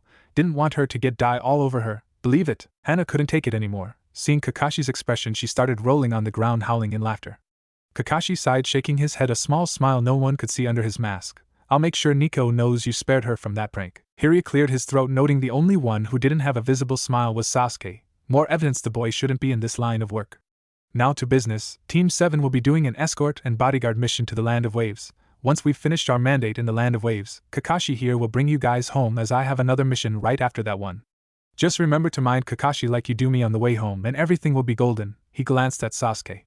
Well, Sakura and Naruto, mind Kakashi like you do me. Sasuke, you better mind your P's and Q's. If I get one word from Kakashi, Naruto, or Sakura that you got out of line on the way home, you won't live to regret it. Now go pack for the mission. Is it a good idea to do this? Hana asked, looking a bit worried as her eyes followed the slowly retreating form of the last Uchiha. No, but my hands are tied until he does something truly wrong. Jiraiya sighed heavily. I should have done the bell test or done more to evaluate their mindset. Still, I am pleased with Naruto and Sakura's progress. It's almost like seeing Kushina Sensei and Minato-sama again with those two. How is Naruto doing? Kakashi asked. Mastered the first 2 tiers of both his parents' taijutsu styles, knows Great Breakthrough and the Wind Scythe. Asuma gave him his own set of trench knives. If he does well on this mission, I'm recommending he learn the Reassigning, Jiraiya stated, turning to his fiancée and the silver-haired older man. Kakashi's eye widened again before he slumped, pulling out a small wad of currency. You won. Why, thank you so much, Kakashi. The plain-looking young man smiled, earning a raised eyebrow from his fiancée. He bet 6 years ago I couldn't train Naruto to a point where he could surpass his father before the first Chunin exams the boy could take. Naruto is pretty much to that point now, and he hasn't even taken his first C-ranked mission yet, so yeah, I won the bet. Hana cackled at the silver-haired Jonin's slumped, defeated shoulders. Jiraiya's face turned cool. If I'm right, then we'll have at least a squad of Chunin to deal with on this mission, if not 1 or 2 Jonin. Don't worry, we'll be ready. Hana kissed him. Tazuna actually felt some much-needed relief, and not really knowing the protocol for shinobi missions, didn't really understand what was happening. All he knew was that he got 3 Genin, a Chunin, and 2 Jonin for the price of a C-ranked mission. He had been told before he left to get supplies for his bridge that C-ranked missions usually involved either a single unit of a Jonin instructor and 3 Genin or 2 Chunin. For what Gato had on his tail right now, he doubted he would survive the encounter. However, thanks to whatever backlog on missions the Leaf had, he now felt he had enough protection to make his chances of survival go up. As the group walked, he noted the lazy-looking silver-haired Jonin at the back reading an orange book with a blonde-haired Genin talking to the pink-haired Genin casually. Apparently they were an item to be dating at such a young age.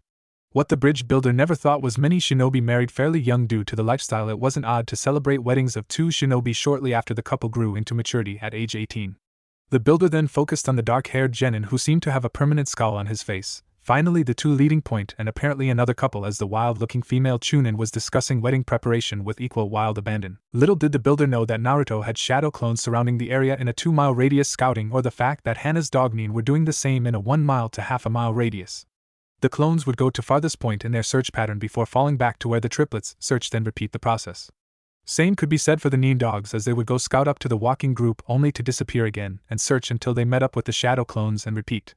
The buffer zone was huge, and while not completely perfect, it did the job, as a shadow clone found a puddle that should not be present in a place that hadn't seen rain in 2 weeks. The clone dispelled, giving the information not only to the original but to the rest of the clones. Naruto never halted in his conversation with his girlfriend, simply offered a subtle series of hand signs that only the shinobi in the group picked up, warning them of the genjutsu ahead. So when the 2 missing Nin struck, they were completely unprepared for the backlash, as 3 Genin and 6 shadow clones hammered into them. Sasuke and Naruto slammed a combined Great Breakthrough and a Great Fireball jutsu into the lead missing Nin, who had to dodge only to be hammered from behind by the Inuzuka, knocking him to the ground and out of the picture. The second missing Nin barely had time to react before Jiraiya drove the reverse side of his sword into the Nin's gut, knocking the wind out of him. Jiraiya crouched, slamming the hilt of his sword in the missing Nin's face before he could recover.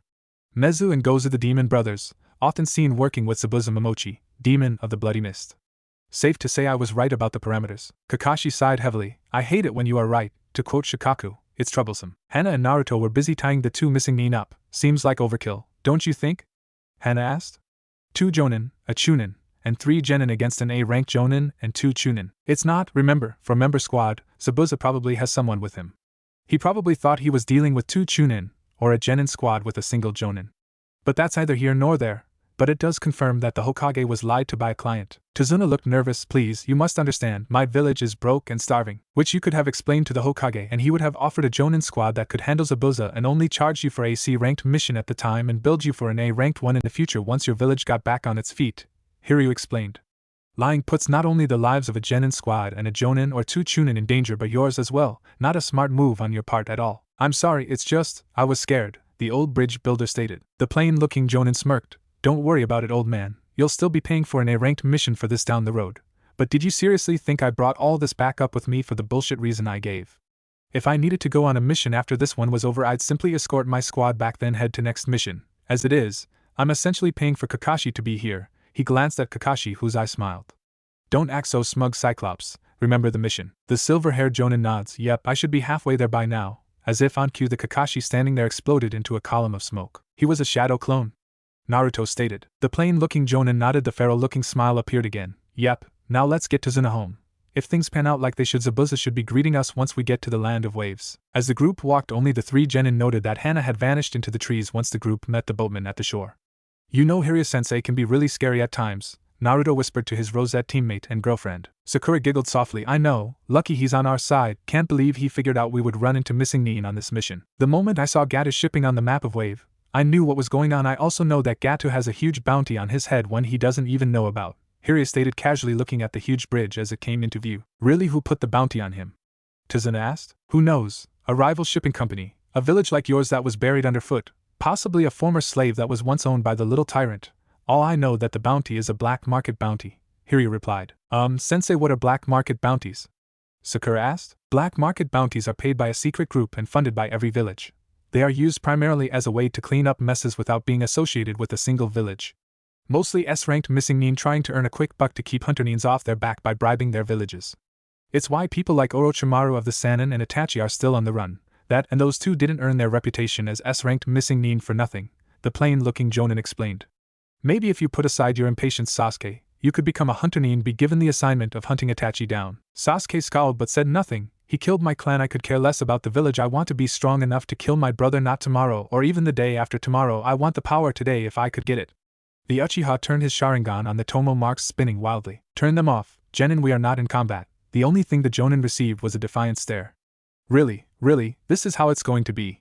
Fine, Sasuke Uchiha in willful disregard to my orders. Before the Uchiha could react, Hiryu slammed a paper seal between the Uchiha's eyes, knocking him off his seat and onto the boat floor.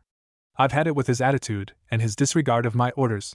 The plain-looking Jonin opened a storage seal and picked up the Uchiha before setting him down on the seal. With 3 hand signs, the dark-haired Genin vanished. Hiryu wrapped up the seal and slipped it into his vest pocket. Sakura barely spared the whole thing, a glance looping her arm around Naruto's and laying her head on his shoulder. Gone was her fangirlism and her reasons to care about what happened to her once crush. Naruto simply shook his head, having always felt their sensei was fair-minded and even nice most of the time. So, sensei, new team member when we get back? Naruto asked. Yes, I heard some good things from Hana-chan and Kurenai about this one genjutsu user Kurenai trained. Girl needs some friends and maybe an exorcism, but she'd certainly be better than the Uchiha. So once I get back from my secondary mission, the 3 of us will visit her, if that's alright with you, Hiryu said, noting Tazuna looked nervous. Long as she doesn't move in on my boyfriend, I'll be happy. Sakura smiled, seeing Naruto blush. You're now 1 team member down, Tazuna stated nervously. And we have another team member, and her very capable Nindog scouting. Don't worry, Tazuna, you're safe, Hiryu assured the old man as the boat came to the docks. The foursome walked along the path before Naruto launched a kunai into a group of bushes. When the 2 genin pulled back the bushes to reveal a white rabbit, drop!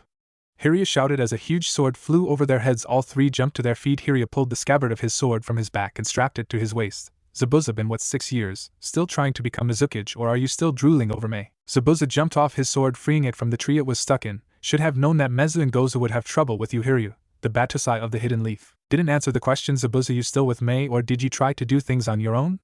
Hiryu asked firmly. I promised to help get more money for the resistance. Not easy when the only ones willing to hire me are gangsters, Zabuza stated with a growl. You know the civil war is a water country matter only, no one else can get involved, Hiryu softly replied. Zabuza nodded, showing for the briefest of moments that he wasn't a heartless monster that many were led to believe by his reputation.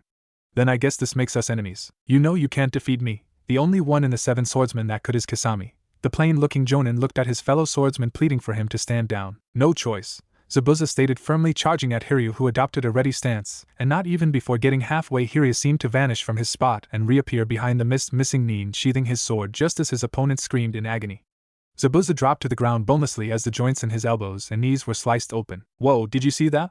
Naruto exclaimed. Sakura nodded numbly as Hiryu walked over to the prone mist swordsman. Quadruple piercing fang. A second later, a masked figure slammed into the ground next to Zabuza, groaning softly.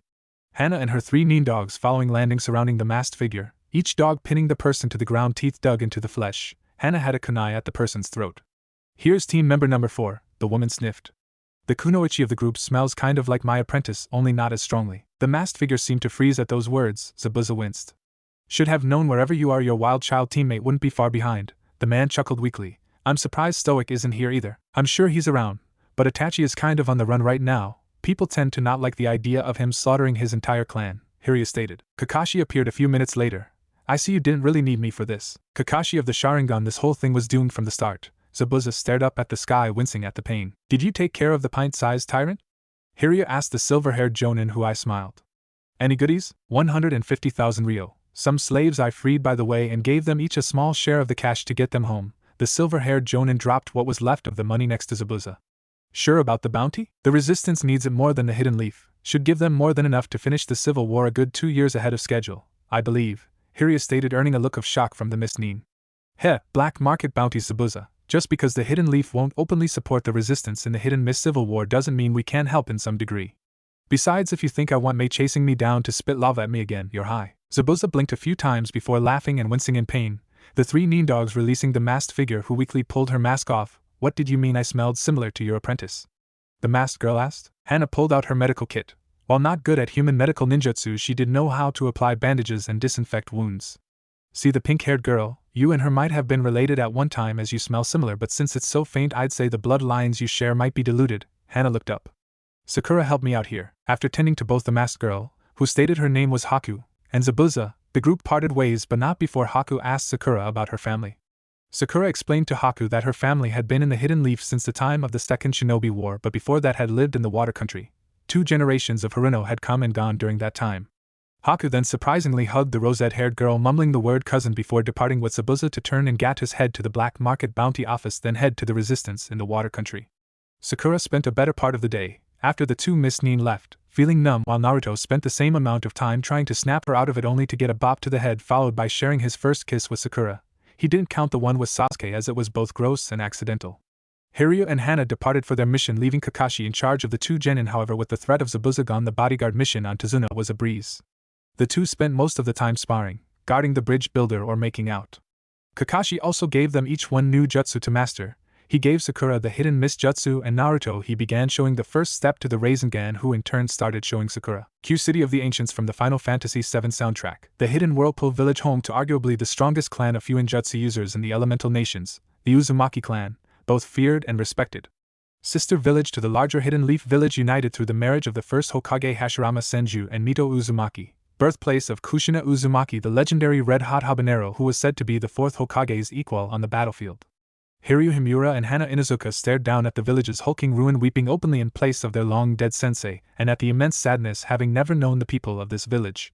The Third Shinobi War started because of what happened here, Hiryu said sadly as he and Hana walked through overgrown grass fields that were once walkways, stone and wood structures caved inward from the remnants of shops and homes that once held hundreds of people, both members of the Uzumaki clan and from other smaller clans.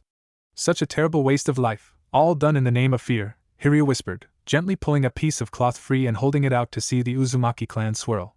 The very same swirl both he and Hana had on their flak jackets. Hana nodded, taking his hand and squeezing it. "I'm glad we came here alone. I don't know how Naruto or Sakura would have reacted." Hiryu returned the nod as the 2 walked slowly through the rubble of the once proud village, now a battered husk. The vault the 2 had come searching for was at the center of the village, in the central tower where the head of the Uzumaki clan had lived and ruled. The man had been Mito Uzumaki's nephew and Kushina's father. The tower, overall, was just as trashed as the rest of the village, having collapsed during the first assault from stone and cloud forces. Hiryu suspected that someone within the leaf had dropped intel to these forces. Only someone the Uzumaki clan would trust could betray them so badly. It was probably Danzo, but I got no proof. Using shadow clones, Hiryu and Hana cleared the rubble away leading into the collapsed tower. Once inside, the 2 took great pains not to ruin the already destroyed Hulk even more, hoping to leave the dead some peace and quiet, not wanting to disturb their eternal rest. None, except an Uzumaki, knew where the true village vault was, though judging by the amount of ransacking outside the tower, many have tried to find it with little success. Hana sighed. I wonder if Itachi came here after the massacre. I mean, Kushina-sensei told the three of us the location shortly after she found out she was pregnant. Hiryu nodded. Was going to be our first mission without her after Naruto was born. Come here and loot the vault, bring everything all back to her, and she'd give us all free food for a week. He chuckled. If I recall, Itachi stated he just wanted a lifetime supply of Pocky. The wild-looking young woman giggled as they marched through a long hallway until they came to something that many could be considered out of place, unless you knew the eating habits of any Uzumaki, which many in the elemental nations did. Before Hiryu and Hana was an entire wall lined with boxes of top ramen and cupped ramen. Hiryu simply shook his head, smiling sadly at the huge wall. They hide their entire vault in plain view behind boxes of ramen. Only the Uzumaki clan would do something so unpredictable and yet so simple. Hiryu walked up to the first box and simply picked it up. The moment the box left the ground, a seal underneath the box activated and the rest of the boxes melted away like sand, dropping to the ground and vanishing. The Uzumaki clan vault turned out to be a massive underground structure with scrolls, books, and stone tablets all lining the walls, ranging from large to very small. The Jonin and the Chunin were awed by the sight. And to think all this belongs to Naruto. He could create over 1,000 clones to read these and still need at least 1 billion more clones to cover everything. How old are some of these? Hana asked, looking at some of the stone tablets. They must go back to the 6th sage, maybe even before him. Don't know. I wanted to come here to find that family tree scroll Kushina-sensei told us about. But this is overwhelming. The plain-looking Jonin walked over to a scroll and blinked in shock. How to create an elemental Kekkai Genkai, ice. I think you might be right, Hana-chan. I think this is where the 6th sage stored everything when he created the shinobi world. He entrusted those secrets to his clan. The two lovers walked quietly along, finding various scrolls on seals, ninjutsu, genjutsu, taijutsu, kenjutsu, and Kekkai Genkai, along with the names of the various families entrusted with the knowledge, most of which the two knew had been wiped out during the Hidden Mist bloodline purges. Maybe if we give some of these to the Hidden Cloud as a token of goodwill, we could obtain a peace agreement with them? Hana asked, looking at the lost Kekkai Genkai scrolls. Hiryu thought about it before shaking his head. It's not our place, Hana-chan. These are Naruto's scrolls by birthright. It should be his decision whether or not to give them out, he stated, coming to a large altar. Looking at it a minute, he smiled. Ah, here we go. The Uzumaki clan family tree. Hana looked at it, seeing all the branches descending from the sage of the 6th path, noting that the tree didn't just cover the Uzumaki clan, but also the Senju, Uchiha, and the Hyuga. So Naruto, Princess Tsunade, Sasuke, Itachi, Hinata, Hayashi, Hanabi, and Niji are all related in some way? Looking at the family tree a few seconds, the plain-looking Jonin shook his head. Yes and no. See here. Sasuke Uchiha, the first wife Yoshino, gave birth to Izuna, Madara, and a third one I can't make out the name. Madara and Izuna's family line continues down the Uchiha line, ending with Itachi and Sasuke, the little shit. While the third child I suspect might be a woman eventually married a Hyuga. Both names are so worn by time I can't read them, but somewhere along her line the Sharingan must have mutated, turning it into the Byakugan. Hana nods and then gives a light chuckle. What? You're such a history otaku, Hiryu-kun. Hana smiled, kissing his cheek, only looking mildly offended before turning back to the tapestry. Anyway, the Senju clan starts with Yosho's Senju and goes until Princess Tsunade and Iwaki. That's where the Uzumaki clan come in, starting with Shinji Uzumaki as the first clan head and his wife. Hiryu traces down each ending path and his eyes widen. There's 4 lines still running. Kushina-sensei had 2 older siblings and a young one. The Inuzuka rushed up, now interested, searching until she found what her fiancé found. True to his word, there were 4 lines that hadn't shown the infamous upside-down T, stating the family line was extinct. Who? The first is Kushina-sensei's eldest brother Nagato Uzumaki, not much else, only that it shows he has the Rinnegan. He heard Hana gasped, which was understandable. None had seen the legendary dojutsu since the 6th sage. Let's see. Second Sensei's second oldest sibling Yukira Uzumaki deceased but gave birth to a daughter Karen. Husband died shortly before childbirth. Means the poor girl is an orphan. Hiryu sighed heavily. Wish this thing gave exact locations, would be a snap to find them. And the last one? Hana asked. Even though she could read it herself, she just loved hearing her fiancé when he was in history-seeking mode. Inaba also deceased same day as her husband, not suspicious at all, Hiryu stated coolly. She also had a daughter, Tayuya Uzumaki. Says Karen has obtained the Uzumaki sensor, longevity, and dense chakra gifts. Tayuya a musical genjutsu Kekkai Genkai, also longevity. Hiryu frowned when he saw something underneath Tayuya's name, 3 distinct tomo marks he recognized. Orochimaru has her, he stated, pointing to the marks for Hana to see. The Heaven Curse seal. He's marked her like he marked Enko. Hana growled softly. He killed her parents and took her. The plain-faced Jonin's hand clenched into a fist, staring at the tapestry before jumping up onto the ceiling above it and very gently unhooking it from the wall. Let's start putting this stuff into storage scrolls. The sooner we get this done, the sooner we get finished and back home. You think the Hokage will organize a search for those 3, and would they even want to meet Naruto? Hana asked. Tayuya may be a lost cause, as for the other two I don't know, we'll wait and see. In the meantime, let's get all this packed up and head home. I have an Uchiha to get put on trial for being an idiot, and I know Naruto will just go ape over half these scrolls. Hiryu chuckled at the last part. Hana shook her head, creating a few shadow clones, her fiancé doing the same as the group spread out, beginning to seal every scroll in storage scrolls. End City of the Ancients. After returning to the hidden leaf, Kakashi gave the storage scroll that contained Sasuke to the Hokage. When the old man asked why Sasuke was in said scroll, Kakashi simply shrugged, explaining the Uchiha had disobeyed orders on a mission. Team 7 had more than enough backup to take care of any threat.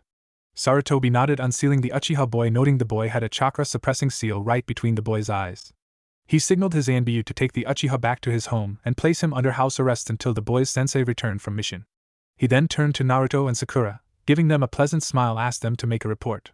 What Sarutobi half expected was to see his surrogate grandson go crazy in explanation, only to be shocked when the whisker-marked blonde did his best to just cover the facts, with Sakura adding her 2 cents when the boy had trouble describing certain details. I see at the start of the mission you, Hana, and Sasuke took out one of the demon brothers while Hiryu took care of the other, Sarutobi clarified, getting nods from both genin. Very well, thank you. When Hana and Hiryu return, I'll have them finish the report, and thank you, Kakashi, for your work against Gato. You can go. Kakashi bowed before producing his porn and shunshin out of the room. Naruto and Sakura left through the door, the whisker-marked blonde opening it for the rosette-haired girl.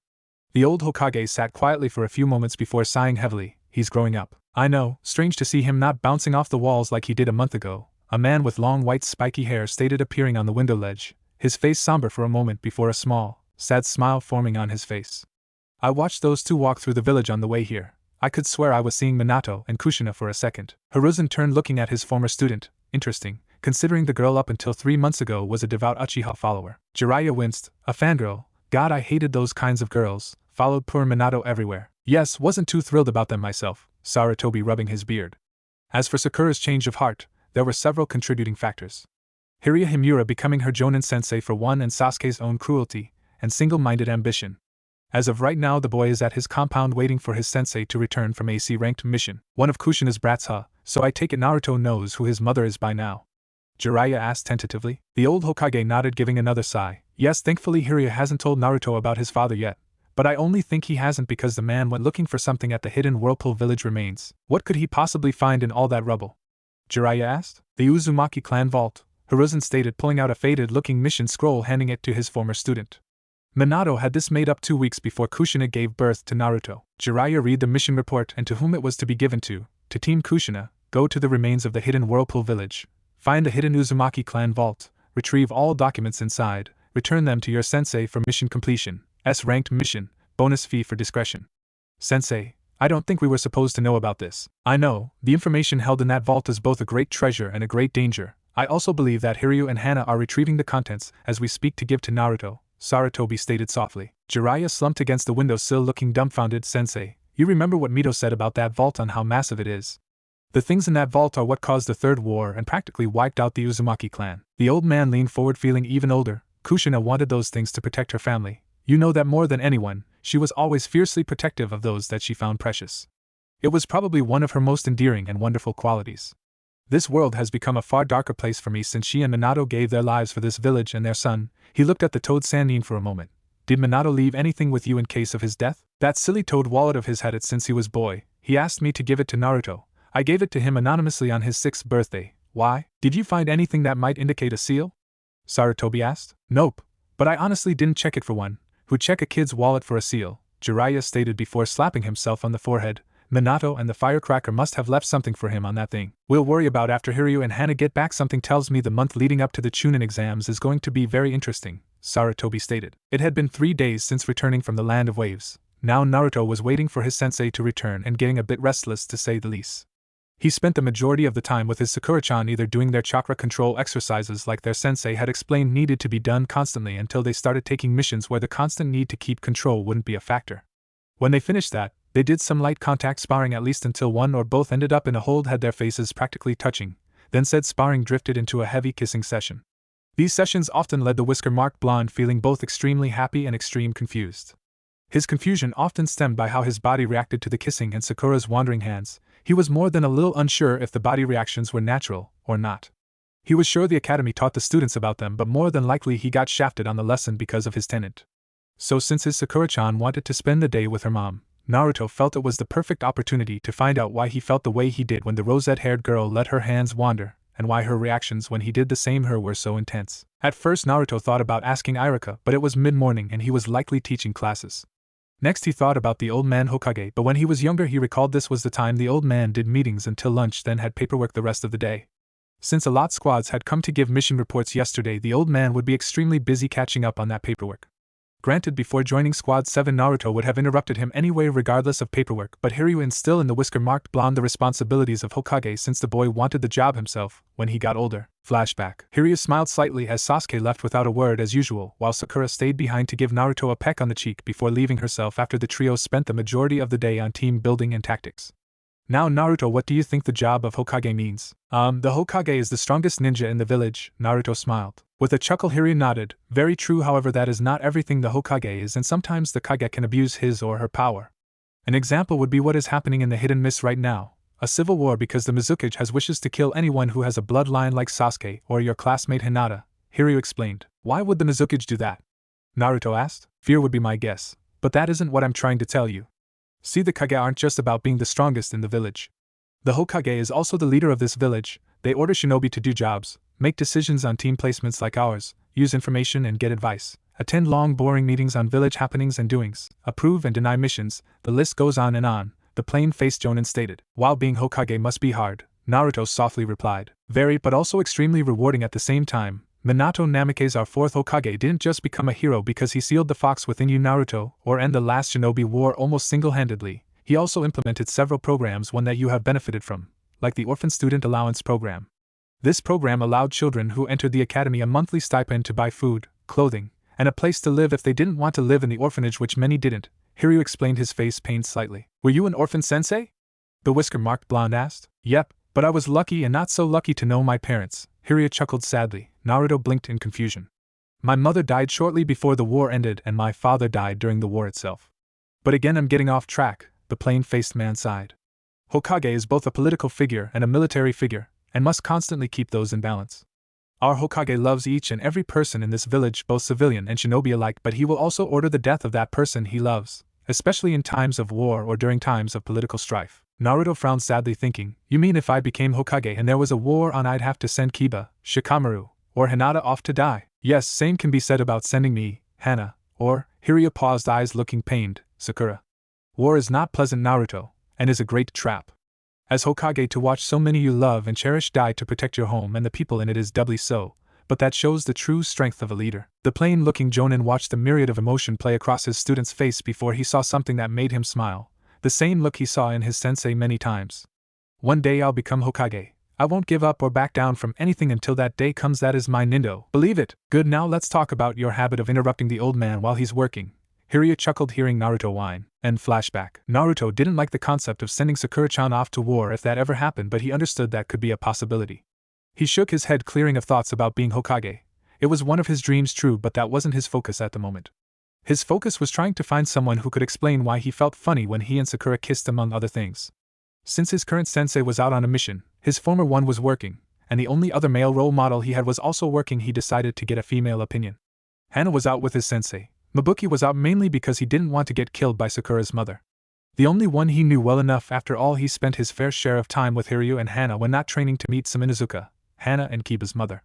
The woman could be surprisingly blunt when she wanted to be, always referring things in a more animalistic term, something the blonde boy found funny as hell. If there was one person that could help him understand what he was feeling, it would be her. Plus the fact that she had been a friend of his mother didn't hurt either, made hanging out with Kiba a little bearable, especially after Tsum knocked her son upside the head for making fun of him. The woman had stated that Naruto was part of the pack because his mother had been, and for Kiba to follow Naruto's example of being an alpha male. Shrugging off his confusion with the Inuzuka matriarch, he quietly headed to their compound, hoping not to meet up with Kiba. Yeah, like I need to hear dog breath laugh at me because I don't know what's going on when Sakura-chan and I kiss. He sighed, walking up to the front of the compound and knocking. A few minutes later the door opened and Kurenai stood before him. Hi Kurenai-sensei, what are you doing here? Kurenai smiled softly. Kiba hurt himself during training, got one too many of Shino's Kekai insects on him. He's suffering from chakra exhaustion. Wouldn't Shino call off the bugs before that happened? The whisker-marked blonde asked. This is Kiba we're talking about, Kurenai stated, causing Naruto to chuckle. Head like granite, and just as many rocks inside. Another female voice stated. Naruto looked to see by far the wildest looking woman he ever laid eyes on in his life, Long brown spiky hair, slit-like eyes, and just like Kiba and Hana had red tattoo marks on her face behind her was the biggest mean dog he had ever seen. So what can I do for you, pup? The whisker-marked blonde blushed slightly. Not sure if this perverted or anything, but Sensei stated that if I don't understand something I should ask questions. Kurenai raised a single eyebrow before glancing at the Inuzuka matriarch. What are you going to ask Naruto? Naruto started rubbing the back of his head nervously while blushing up a storm, feeling really uncomfortable about revealing his relationship with Sakura suddenly. He also felt that if anyone could help them with what was going on, these two might, and not sugarcoat it. Well, Sakura-chan and I kind of been dating for a while. He missed the look of sadness in Kurenai's eyes since he was busy trying not to stumble over his words and come off not sounding like a pervert. Looks like it's too late, Hinata. This could be devastating to her. Really? Well, pup, I'm glad to see the pink-haired girl finally made the right choice selecting her alpha male. So what's the problem? Some stated pleased at seeing her friend's son finally getting his bitch that he'd been sniffing at for nearly 7 years. Well, when we're close and KK kissing, her hands start GG going all over and it makes me feel kind of weird. Not the bad kind, but Naruto cursed his stuttering, but he felt so mortified revealing his kissing sessions with Sakura.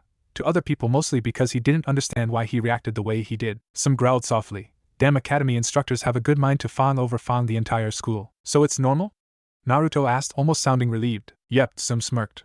Means you want to mate with your bitch. Most natural thing in the world for an alpha male. Naruto's eyes widened. What? Kurenai shook her head and rolling her eyes. What some stated while blunt is essentially true. You find Sakura highly attractive and your kissing sessions most likely are very heavy.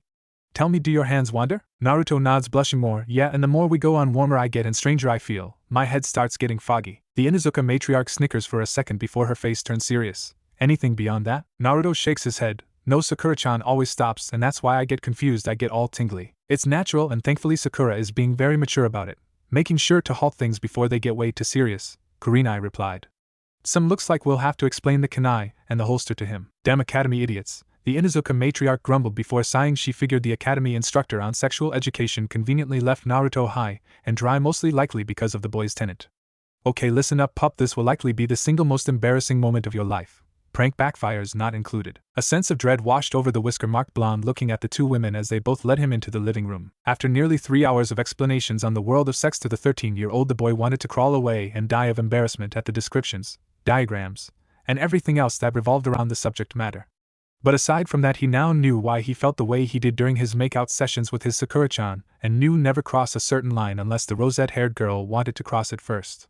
The horrifying descriptions of rape that the older women had given him added something new to his hate list for future references. The embarrassing discussion also helped make his feelings for Sakura stronger, and his appreciation for women in general greater. Thank you, Kurenai-sensei and Sumo-basin, Naruto stated softly. You were right, that was the most embarrassing thing I've experienced. I should have seen Kiba when I gave him the talk, didn't speak to me for 2 whole weeks. It was like a vacation, the Inuzuka matriarch chuckled, ruffling the blonde's hair.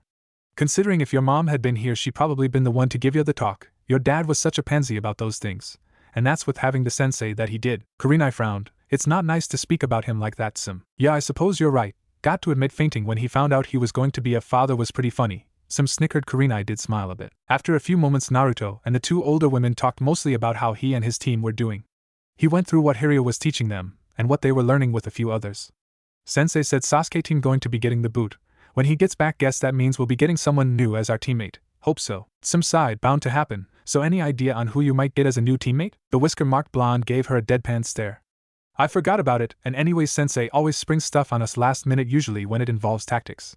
I'm well-rounded with taijutsu and ninjutsu now that my taijutsu has been pretty much fixed. Sakura-chan is good with medical ninjutsu and has been studying the scroll Sensei gave her on taijutsu enough to make her way strong. He smiled, and Sim could swear if he had a tail it'd be wagging like crazy. So knowing Sensei, it'd be someone good in genjutsu and taijutsu to fill the gap of not having the Sharingan on the team.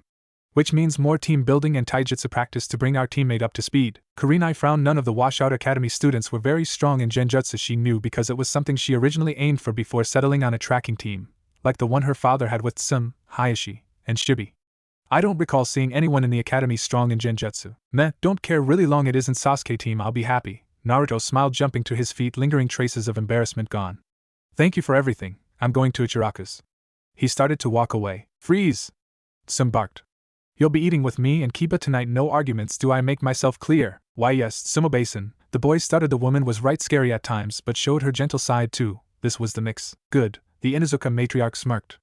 It's going to take a joint effort, Kushi-chan, but Mabuki and I will help your pup be the strong alpha male he's meant to be. with a little encouragement from his bitch. Sasuke Uchiha was currently sitting in a small wooden chair surrounded by a tribunal of the Hidden Leaf Shinobi, mostly the clan heads, the Shinobi Council elders, a few high-ranking jonin, Jiraiya of the legendary Sannin, and of course the Hokage himself. They were present mainly because his loathsome sensei had returned and immediately set this farce of a trial up, at least in his mind. Ibiki, please state the charges brought before this tribunal on 1. Sasuke Uchiha, Sarutobi called out. Willful disregard of orders on a mission, activating his Sharingan while not in combat against orders, attempting to subvert authority over his jonin captain, and 1 littering violation, Ibiki said. Hiryu, who was present, raised an eyebrow at the last charge. Seriously? The heavily scarred man nodded. We take keeping our streets tidy very seriously. The brat tossed an apple on the ground in plain view of a trash bin. Sarutobi sighed, shaking his head. Sasuke Uchiha, these charges are not just from your current jonin sensei, but from your instructors at the academy after your clan massacre. These are serious grounds enough to have you removed from the Shinobi Corps. Your inability to work with your teammates, going behind your sensei's back to the civilian council who has no authority over Shinobi matters, and your blatant insubordination, I could have you sent to the stockade with your chakra and Sharingan sealed. You can't do that. I need those to kill my brother. Sasuke shouted, standing up. The old Hokage released enough killing intent on the boy to make him wish he had died, as the boy dropped back into his seat gasping for breath. I am the Hokage. I'm well within my rights now to have you executed on the spot for this act of defiance, and I am even more inclined to throw you to the wolves in the stockade than I was before. You're lucky your sensei acted on your behalf well before you arrived. The old man turned his attention to the plain-looking jonin. Are you sure what you are planning is a good idea? Inoichi's mental evaluation of the boy leaves much to be desired. I agree that his attitude is way too much like his father, and his mind is darker than that of Orochimaru or Madara. It would be a monstrous risk letting him go with the way he's been acting, Hiryu stated calmly, glancing at the boy who looked utterly confused. You've called me soft before, Hokage-sama, but I simply can't let Mikoto's son and Kushina-sensei's godson be thrown to the wolves. They would never forgive me even though the brat deserves it. But I can't allow him to stay on my team and undermine it. Sakura and Naruto remind me so much of Sensei and Minato it is almost frightening. So to keep Sasuke under thumb and develop him into a shinobi his mother would be proud of, I would like him to be assigned to Kakashi as his apprentice with the provision that the ANBU watch them around the clock until the boy is allowed to begin Hunter-nin training. Danzo spoke. Why Hunter-nin training? Hiryu ruffled Sasuke's hair, to which the boy scowled. The man looked sadly at him before turning to the old warhawk. He wants to kill his brother, and as much as I've tried to dissuade him, it is his single-minded objective. So if I can't dissuade it, then we might as well channel it, let Kakashi train him, put him in the Hunter-nin program later and set him loose on all our missing nin. The plain-looking man shrugged. The old Hokage sighed, looking at the boy who looked both bewildered and awed by the plain-looking man. Sarutobi mentally chuckled. Welcome to the world of Kushina Uzumaki. I swear even in death that woman drives me crazy. Her students followed her mannerisms and philosophies too closely, especially Hiryu. Very well, Sasuke Uchiha, you'll be reassigned to Kakashi Hatake for training, and when Kakashi has determined you're ready for it you'll be placed in the Hunter-nin program. Also, until such time, you and your new sensei will be put in one of our random outposts under ANBU guard. Any promotions given to you will be determined by your sensei. Jiraiya will lead you to said outpost to ensure secrecy. You may go. Sasuke sat up, still recovering from the killer intent, turning to leave. I'm sorry, sensei. Train hard, Sasuke. This wasn't a gift. Kakashi will run you into the ground to get you to where he is at, and the Hunter-nin program will be worse. If anything, this will be a far worse punishment than what you would have gotten, Hiryu stated, watching as the council slowly disbanded. When I see you again, there are 2 heads I want you to bring before me, Orochimaru, and your brothers. Sasuke nods. I understand. Now get going. Hiryu watched the boy leave, heaving a heavy sigh. Only Jiraiya, Sarutobi, and Ibiki remained as he turned to them. Who's going to replace him on your team? Jiraiya asked, then groaned, seeing a familiar feral smile appear on the younger man's face. Kami, I hate that smile. Every time I saw it on Kushina it meant bad things were going to happen. Sensei loved her pranks, Hiryu chuckled. I hear Naruto does too, more than I like to admit, Sarutobi shaking his head. Are you sure about the one you want, though? She's been classified as unstable for a reason. Jiraiya blinked, wondering what was going on, while Hiryu nodded. She'll get along with Naruto no problem. They have eerily similar backgrounds. My only problem is, I would need to get her to Lady Tsunade to heal her frail constitution, so I might need to get an A-rank search mission to find her with Lord Jiraiya's help. I really want my team to take the upcoming Chunin exams in a month, Hiryu explained. The old Hokage nods. What about her reaction to Sakura? Yakumo will more than likely attach to the girl like she would to an older sister. Sakura's temperament reminds me a lot of Kushina-sensei, but her personality is closer to Minato-sama, which is really startling considering Naruto's temperament is like his father, and he gets his personality from his mother. It's almost like having Sensei and Minato-sama in reverse, the plain-looking shinobi explained. Are you nuts? You're going to put Yakumo Kurama on your team. Aren't you aware she's loopy? Jiraiya yelled in a panic, noting the young man gave him a wall-eyed deadpan expression. I seem to recall that I just stated I understand her mental situation. I also know that if anyone can help her get her head on straight, it would be Naruto. He just has that gift, the plain-looking Jonin sighed. Now you start showing godparenting concern. The Toad Sage winced at the soft but poignant jab at his neglect. Naruto knows, by the way, and once I leave here he's going to be informed on who his father is and the fact that there are 4 other Uzumaki clan members left in the world besides him. There are 3 others besides Tsunade, are you serious? Hiruzen's pipe dropped from his lips. Hiryu nods, pulling out a storage that contained the Uzumaki clan family tree. I found the vault and did what Sensei ordered me to do. The man frowned slightly, noting that both didn't look completely surprised at this. Who told? The man pouted. Blame Minato and his lack of finding good hiding places, Sarutobi chuckled. Hiryu sighed, shaking his head. Anyway, what Sensei described as massive didn't do the vault justice. The thing was located inside a cavern that had been smoothed out by Earth-style jutsu, and had things dating back to before the 6th Sage's time.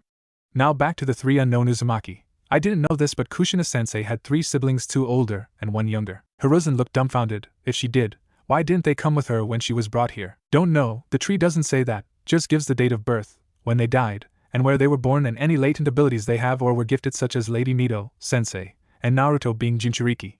Both of Kushina-sensei's sisters are gone, but they both had daughters of their own. Kushina-sensei's older sister had a daughter named Karen, same age as Naruto, born in the Hidden Grass region. Don't know if she's still there or not.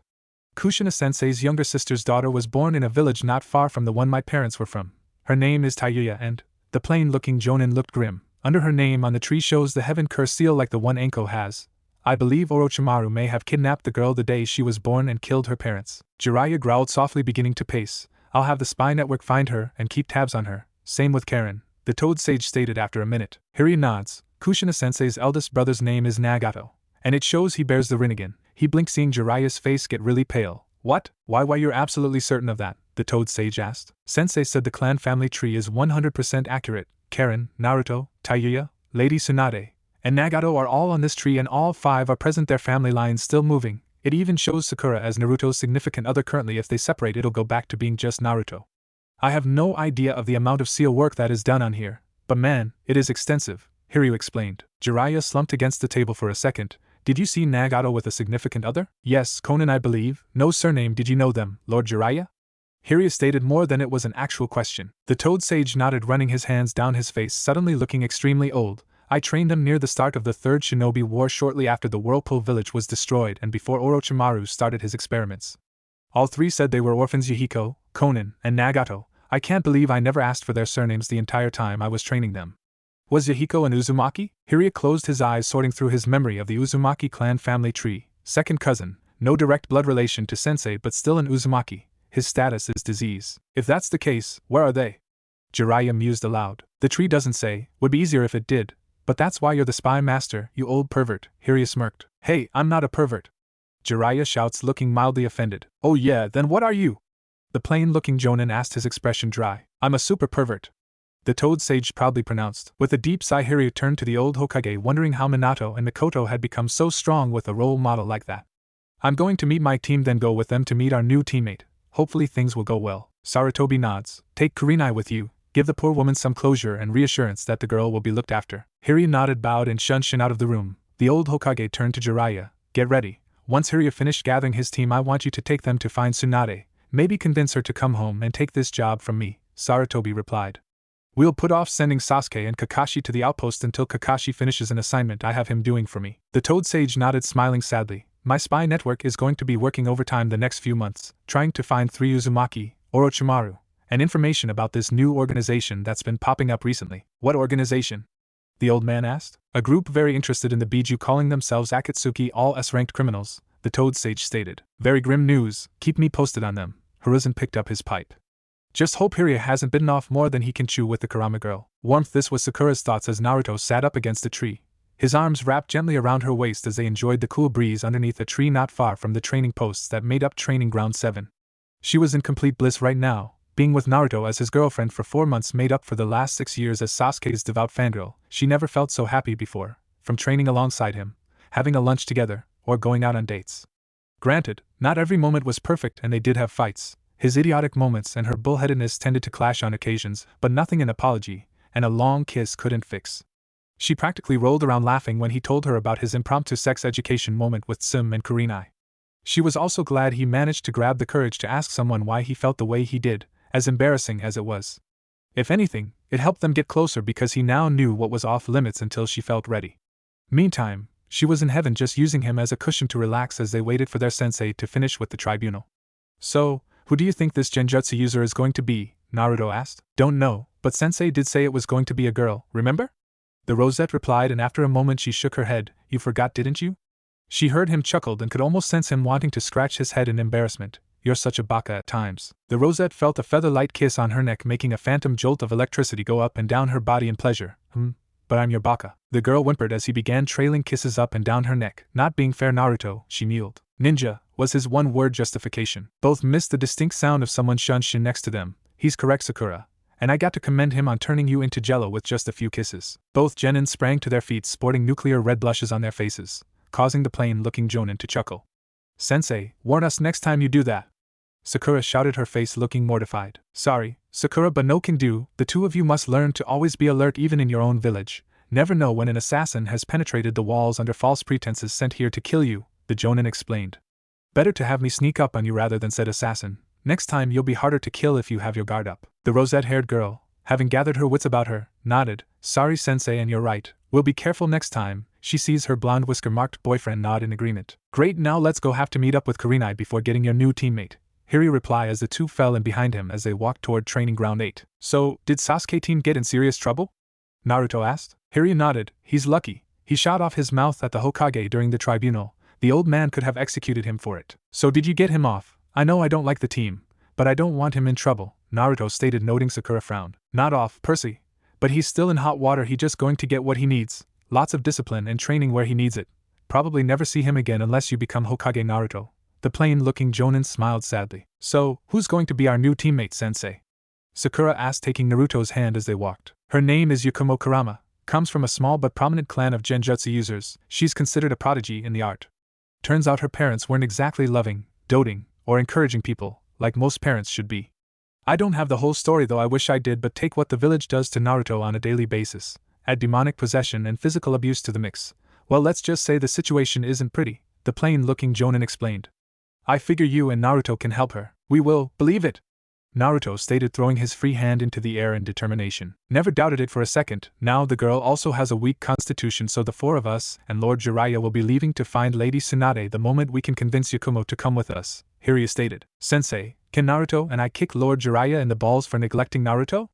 Sakura asked, her voice coming out almost in a growl. Permission granted, smash his nads. The plain-looking jonin smirked evilly. Kurenai sighed heavily. Looking down at Kiba again, the boy overexerted himself sparring with Shino. This is the 4th time this week you've done this, Kiba, and it's only Tuesday. Why do you do this? Shino adjusted his sunglasses. He feels threatened by my presence, Sensei. His family's ideals of the dominant male being in charge of a group. You will recall that his mother often refers to me as such, even though there is no logic to it. Kiba growled, trying to catch his breath, his body strained from the lack of chakra due to Shino's insects eating most of it. I'll beat you one of these days, he stated, shaking his fist in the air before it slumps to the ground, hearing Akamaru bark.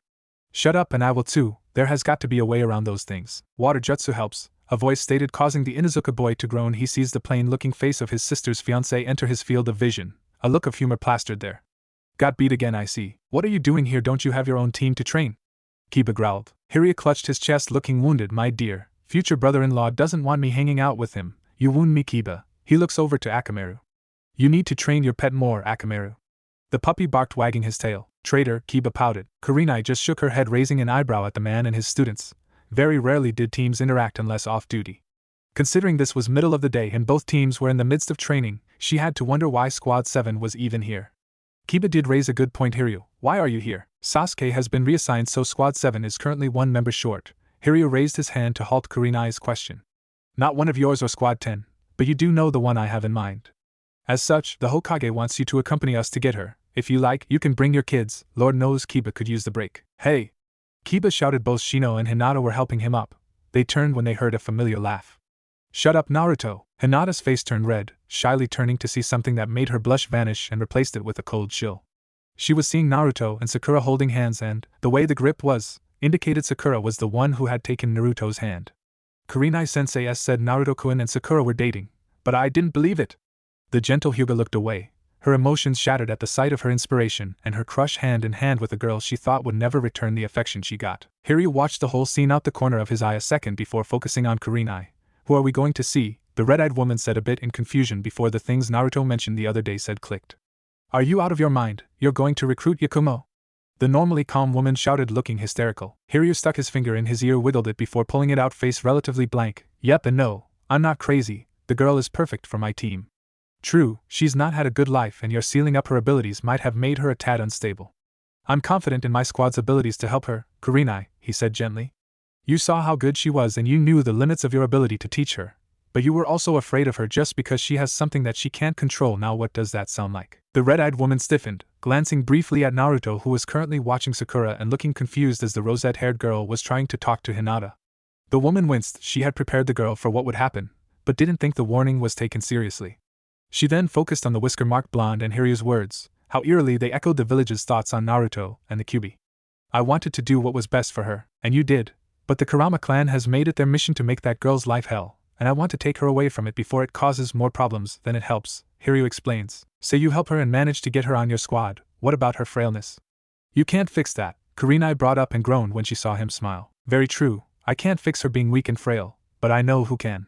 The plain-looking Jonin chirped. Kurenai sighed, pinching her nose. Damn history otaku, how much did you research before asking the Hokage? The plain-looking Jonin tapped his chin before he lets loose a Cheshire cat grin. Most of your past with her family history, and her Tekii Genkai. The woman slumped her shoulders, shaking her head. How Hana can stand you, I can never fathom. To quote my sexy fiancé, I'm awesome in the sack. Hiryu snickered for a second. She also likes it when I speak about history, says it's like a warm glass of milk before bed. Alright, just hope things don't go wrong. Yakumo and I parted on bad terms, Kurenai stated softly. Hiryu nods. That's why I asked your team to come along. Naruto sucks at genjutsu. His ability to dispel it has gotten better though, but I prefer someone who can see and smell past it. As the group walked to the Kurama clan compound located about a mile outside the village walls, the rosette-haired girl had spent the better part of the trip trying to come up with some form of an apology for Hinata.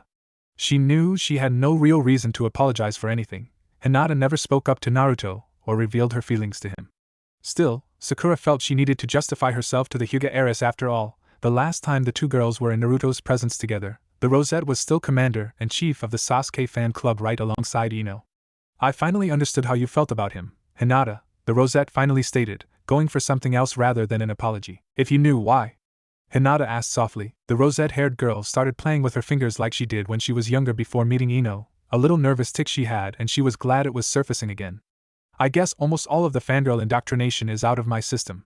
I didn't intend for it to happen, Hinata. Everyone except maybe Kiba and Naruto himself knew you had a crush on him. It just did. I couldn't help myself. He's kind, passionate about everything he does, training, eating, having fun. Slowly I began to see what you saw in him, and before I realized what was going on, I fell for him hard. The pale-eyed girl looked at the rosette-haired girl, seeing her watch Naruto with a gentleness she had never seen before. Hinata knew what those eyes meant and was devastated by them. In the 4 months since team placements, Sakura had pulled a complete 180 turn. She looked confident in herself. The muscle tone in her arms showed extensive and overextensive training. Gone were the girly battle dresses replaced with a blood-red tank top, black loose-fitting shinobi shorts, black shinobi sandals, blood-red fingerless gloves. Shinobi tape stretching from her sandals to just below her knees, which was blocked by a pair of crimson-colored shin guards, an emerald-green belt that held a multitude of medical equipment. Her long hair had been cut to shoulder length. The only thing that hadn't changed was the placement of her headband. This wasn't the fangirl Hinata had come to know in the academy. This was a kunoichi who was growing up. Promise you won't hurt him. He wears his emotions on his sleeve. Sakura smiled sadly. I won't intently hurt him. We've had our fights, but that's how relationships work. She leans closer to the Hyuga heiress. His makeup, kisses, and back rubs are divine, by the way. This caused the pale-eyed girl to eep and blush. Now, I know it'll be hard to break out of a crush. I know more than anyone, the Rosette said sadly. It took me 3 weeks to really get over Sasuke. Naruto, my mom, and Hiryu Sensei really helped me get over that cold bastard. The pale-eyed girl's eyes widened in shock at her walking companion. Yep, I said it, with my mouth, the Rosette smirked, pointing at her lips, causing Hinata to giggle. See, I'm so over the emo, it's not even funny. You'll get over Naruto eventually, I promise. The Rosette leaned closer, wrapping a friendly arm around the heiress. I want to help you, Hinata, with your self-confidence, like Ino did with me, but not turn you into a fangirl like she did me. The heiress gave the Rosette a deadpan expression. Wasn't that your own choice? Sakura grumbled a bit. Yes, and we will never speak of it again, the girl stated. Hearing another giggle from her female companion made the Rosette feel a bit lighter. So, what do you think of your loudmouth teammate? Hinata glanced at Kiba, who was in turn conversing with both Naruto and Shino, or more alternating between cursing at Naruto and trying to goad Shino into another spar. When those failed, he would slap Naruto on the back and ask the blonde how his training was going. Admittedly, aside from his loud attitude, Kiba did strike her as a nice person when he wasn't trying to, as his mother often stated, be the alpha male of Squad 8. He's nice, but, Hinata trailed off, he can be annoying. Sakura finished, earning a blush from the Hyuga heiress. Welcome to how I was 4 months ago. Hana-sensei kind of helped open my eyes. Her family's blunt way of seeing things was a very refreshing way to look at relationships. I don't know if it will actually work on a member of that family. Couldn't hurt to try. Maybe if you can use your gentle fist techniques to beat some sense into that granite skull of Kiba's, it might help. Hinata giggled slightly. The more Sakura talked, the less heartache she felt in regards to Naruto, clearly seeing the rosette had changed as much as Naruto did. Making silly jokes about herself that, before team placements, the pink-haired girl would never make, and anyone that did would end up beaten to a pulp for. You are different than you were. I like the way you are now, Sakura. I'm glad. It took a lot of soul-searching and a lot to change who I am. I'm Sakura Haruno, Kunoichi and badass medic Nin, of Squad 7, Cha. Sakura stated, pumping her fist. Hiryu chuckled while Kurenai gave a warm smile, glad to see the rosette-haired girl was doing her best to cheer up Hinata, taking a surprising moral high ground. The red-eyed woman was expecting the rosette to rub the fact that she won Naruto's heart in Hinata's face and tear down what little self-confidence the Hyuga heiress had. Instead, Sakura was going out of her way to make the shy girl feel better while not openly apologizing for something that didn't need an apology. Hinata never acted on her feelings and, while painful to see, had no real right to protest Sakura and Naruto's relationship. The red-eyed woman smiled when Sakura offered to help Hinata get through not only the pain of losing her crush but build up her self-confidence. Hinata needs a female friend her age, and Sakura certainly is getting livelier. I wonder if it has something to do with her relationship with Naruto. I'm very proud of that girl, she's growing in leaps and bounds, reminds me a lot of Kushina-sensei, Hiryu stated. Kurenai raised an eyebrow. I only met Kushina a few times, was she always that boisterous? Imagine Naruto with Sakura's temper, and you'd get Kushina-sensei. She loved life, Minato, and her team, never called us her students, always her kids. Hiryu smiled sadly, looking at the ground. When she found out she was pregnant with Naruto, she said, Hiryu, Hana, Itachi, in 9 months you're all going to have a baby brother or sister. I just can't wait, you know. She treated Minato-sama's team the same way. We were her family and no one could tell her different. I spent more time at her home than I ever did in my apartment. When did it hit you that she was truly gone? Kurenai asked. The day after, when she hadn't practically hammered my door down asking why I wasn't home for breakfast, the plain-looking Jonin stated, wiping a few tears away. Every morning she'd do that. Hiryu Himura, get your ass home and eat your breakfast before I make you, Itachi. And Hana-chan do 50 laps around the village. Move now, you know. It was like my apartment was just a place to sleep. Kurenai nodded. Sounded like Lady Kushina was a wonderful person. Shame I didn't get to know her more. Itachi took it the hardest, though he never showed it. The woman always went out of her way and did the craziest things to get him to laugh. When he did, she would always hug him and declare, that's my Itachi-kun. Considering he was her godson, I understood the extra attention. Hiryu smiled winsomely. Kurenai frowned slightly. Yakumo, the woman whispered sadly, thinking of her own prodigy. We'll help her, Kurenai, I promise, and make her into a kunoichi you can be very proud of, Hiryu stated as the group came up a hill to see a rather imposing structure with an eerie, almost dark atmosphere surrounding the structure. Hiryu's senses were going haywire from the amount of chakra in the air. Oh yeah, this is going to be fun, he stated dryly. The first building on the compound was a small clinic called Saimato Hill. It was a long 2-story building with an observation deck that faced the Hidden Leaf Village. It was quaint, if the oppressive feeling of malicious chakra hadn't screwed it up. Squad 7 and 8 looked at the building and Akamaru whimpered slightly. Glad we came here, feels like the seal is already weakening. A month to a year and well, we would have had a very angry demonic entity to deal with, Hiryu stated softly as he began walking into the building. Sensei? Naruto blinked in confusion as he ran up to match strides with the plain-looking shinobi. What do you mean? The others all followed, Kurenai being the last. Looking at the building, her face filled with intense regret. I failed her. Yakumo, I'm sorry I wasn't a better sensei. She eventually caught up the group, wondering how much Hiryu knew. The old Hokage was asked by the current Kurama clan head, Unkai I believe, glancing over his shoulder looking at Kurenai, who nodded. To help them with the situation in regards with their heiress who began to manifest remarkable abilities in genjutsu to the point it was openly declared a Kekkai Genkai. The reason it is considered a Kekkai Genkai is because Yakumo's genjutsu can actually kill a person, because the illusions are so real to the person caught in it. If the images were lethal enough, the person would die for real and not simply rendered unconscious. You're serious? This girl you're going to recruit has the ability to kill with genjutsu. Kiba looked stunned. He's been with Kurenai for 4 months, and he knew how strong her genjutsus were. If it wasn't for his sense of smell, or Akamaru's, he would never able notice he was in an illusion right off the bat. I wasn't finished. Now, as for the reason of her abilities, my guess would be something very similar to Naruto, Hiryu stated. The whisker-marked blonde looked down clutching his stomach, then saw a pale hand reach out taking that hand. Looking up he saw Sakura smile at him encouragingly. In what way, Sensei? In a way I can't divulge to Squad 8 as it's a classified S-class secret only the Hokage and Naruto himself can say anything about, the plain-faced shinobi replied, getting Sakura's nod. Was Kurenai-sensei involved? Shino asked in his usual stoic voice. Hiryu smirked looking over his shoulder. Before she became your sensei she was Yakumo's. But when the girl's Kekkai Genkai began to get stronger, putting more people at risk, the third Hokage came to a decision he has been regretting. Seal the girl's Kekkai Genkai and keep her locked up here. Then why recruit her, Hiryu-sensei? Hinata asked. I'm too soft, the plain-faced Jonin said softly, getting everyone to raise an eyebrow, minus Naruto who just looked confused.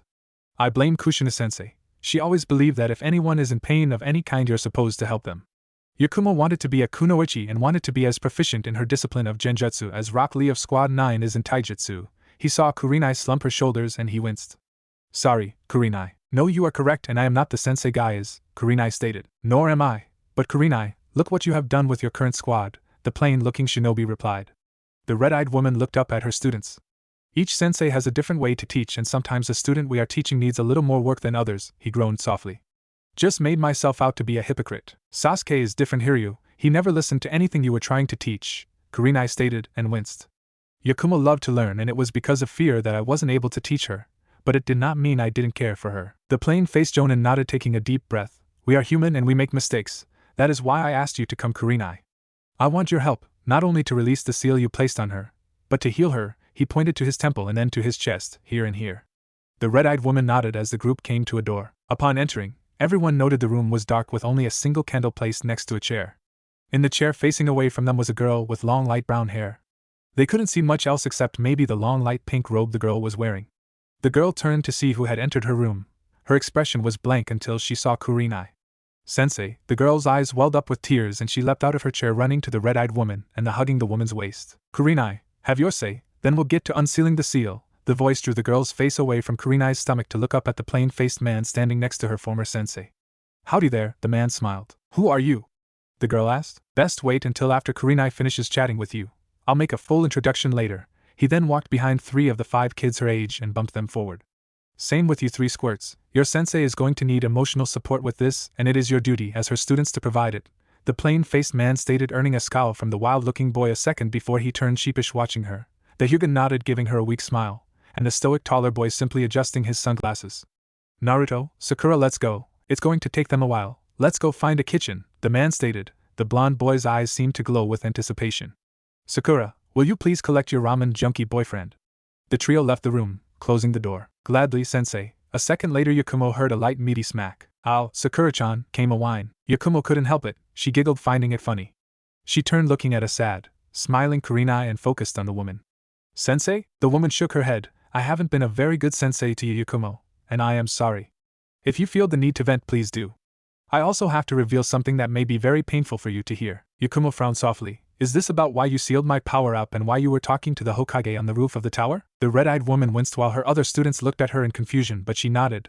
What I'm about to tell you is the truth. Naruto was currently eating a ration bar and hating it. The things were dry and grainy having no taste whatsoever. They hadn't really strayed too far from the room that currently held the newest member of their squad and Squad 8. Yakumo seems like a nice person, but you said she's demonically possessed. What happened? Sakura asked. A year ago Yakumo's full powers were manifested and she killed her parents using a genjutsu fueled by those powers. Inside her mind is an ID demon created by her subconscious, Hiryu explained. Sensei, will we be able to help Yakumo-chan? Naruto asked. The only thing we can do is try and be supportive, the plain-faced Jonin responded then smacked his forehead. Forgot something, the man stated, then began reaching for the pockets on his flak jacket before he stopped thinking a moment, a smile appearing on his face. But it can wait. Sakura leaned into Naruto. He's thinking out loud again. Sensei can be very strange at times, she whispered. Naruto snickered with a shrug before gently pulling Sakura into a hug. The girl sighed in contentment, getting an overwhelming feeling of safety and warmth again. These moments cemented the fact that she made the right choice. Naruto was hers and she now understood what that meant, relishing in it. Hiryu smirked when he heard the sigh, Sakura getting her daily dose of Naruto. Warning side effects may include a large smile, intense kissing, and acting idiotic at times, used only as directed to by your heart. He turned to see the door to Yakumo's room open and Kiba stepping out waving them in. A few seconds later everyone was gathered around the small framed girl who was still trying to get over the huge weight that she inadvertently caused her parents' deaths. Both parents, while cruel in application, wanted what was best for their daughter and forced her to become something too far and too fast. Hiryu knelt into a catcher's crouch in front of the girl, gently reaching up and patting her shoulder. I can't imagine how you feel at this moment, Yakumo. No child ever wants to see their parents die. Mine died when I was very young, in the last war. What happened to you, however, had been a very tragic and painful accident. But I wish to give you hope. The girl looked up. Her eyes still had tears falling. Yakumo, I would like you to become a member of Squad 7 and achieve your dream as a kunoichi who wishes to focus her discipline on genjutsu. Hiryu saw the girl's eyes widen in surprise. Now, it will not be an easy road and you must pass a single test before I can begin training you. When you pass that test, it will be official. Don't you mean try? Yakumo asked. The plain-faced jonin shook his head. No, I mean when. If indicates you will try and that constitutes the possibility you might fail. I am a do, or do not, kind of person. Trying is for people like Kiba. Hey! Kiba shouted, getting everyone to look at him as he started grumbling, his face red from embarrassment. Idiot brother-in-laws and their stupid jabs, he muttered hearing Akameru bark. He does not have a point, and whose side are you on? Yakumo giggled slightly looking up at the plain-faced jonin, her face lined with fear and nerves. What do I need to do, sensei? Hiryu sighed, looking around the room as if measuring it. Picking up the chair from earlier, he placed it in the center of the room. Sit and relax for now. He turned to the 5 genin, Hinata and Sakura. Stay, you boys will need to leave. What for, sensei? Naruto asked. The seal needed to undo the one currently on Yakumo needs to be placed on her body, and we don't need 3 adolescents gawking at her naked. All the boys, even Shino, blushed before quickly walking out the door. Hiryu sighed, shaking his head before pulling out a large ink bottle. Sensei, why can't you have Kurenai do this? Sakura asked, trying to preserve Yakumo's modesty. While I'm proficient in seals, Sakura, your sensei was taught by a master in them. If any can do this right and help Yakumo, Hiryu can, Kurenai explained. Thank you, Sakura, for being considerate, and I'm sure Yakumo appreciates it as well, Hiryu said, gently pulling the robe on Yakumo's shoulders and began applying sealing ink, seeing the light brown-haired girl nod and a heavy blush on the girl's cheeks. Yakumo, the moment the seal is gone your powers will manifest very quickly and the ID demon will come out with a vengeance. But you must remember, it is nothing more than a manifestation of your subconscious. It will not harm you. You must control it as you would any other jutsu, understand? Hi, sensei, the brown-haired girl said softly. That's my girl, the plain-faced jonin smiled warmly, earning another blush. Hiryu finished the release seal a few minutes later, putting the ink away, then moved into a series of hand signs. Here we go. Hinata, would you please be a Kugen? The Hyuga heiress activated her Kekkai Genkai and watched as Hiryu put his left hand on the release seal. She watched the chakra and seal lines quickly form around the older seal before it pulsed, and the both seals vanished. Then a new, darker chakra manifested rising from Yakumo's head, then it vanishes. Oh no, it's gone. Hiryu cursed, looking around. That the thing is quick, we're already in a genjutsu. Sakura was looking around, her heightened senses on alert, trying to figure what changed. She didn't see an arm slowly phase in behind her. Naruto sighed, looking bored. He really wanted to get this whole thing done and over with so he could begin training with his new teammate. She was already eons better than Sasuke, when she wasn't rubbing it in his face that she's better than him. Granted, they barely knew each other, but that was a plus. He could start fresh and make a new friend. He just hoped he could make that friendship without coming off as a complete moron. Sakura-chan does try to help, it's just that there are a lot of things I still don't get. Man, it's so frustrating. The whisker-marked blonde grabbed at his hair, grumbling, and started yanking it. Both Shino and Kiba watched this with the stoic, adjusting his glasses. What's his problem? Kiba asked. His sensei and teammate are inside trying to help his new teammate while he stands out here with us. Logic dictates he wishes to render aid to his comrades of some kind, Shino explained. However, is unable to grasp how he can, hence he is yanking out his hair in frustration. The wild-looking boy glances at his teammate. Everything comes down to logic with you, doesn't it? He was about to reply with more when all of them heard a loud feminine scream. Before either could react, Naruto ran to the door. Sakura!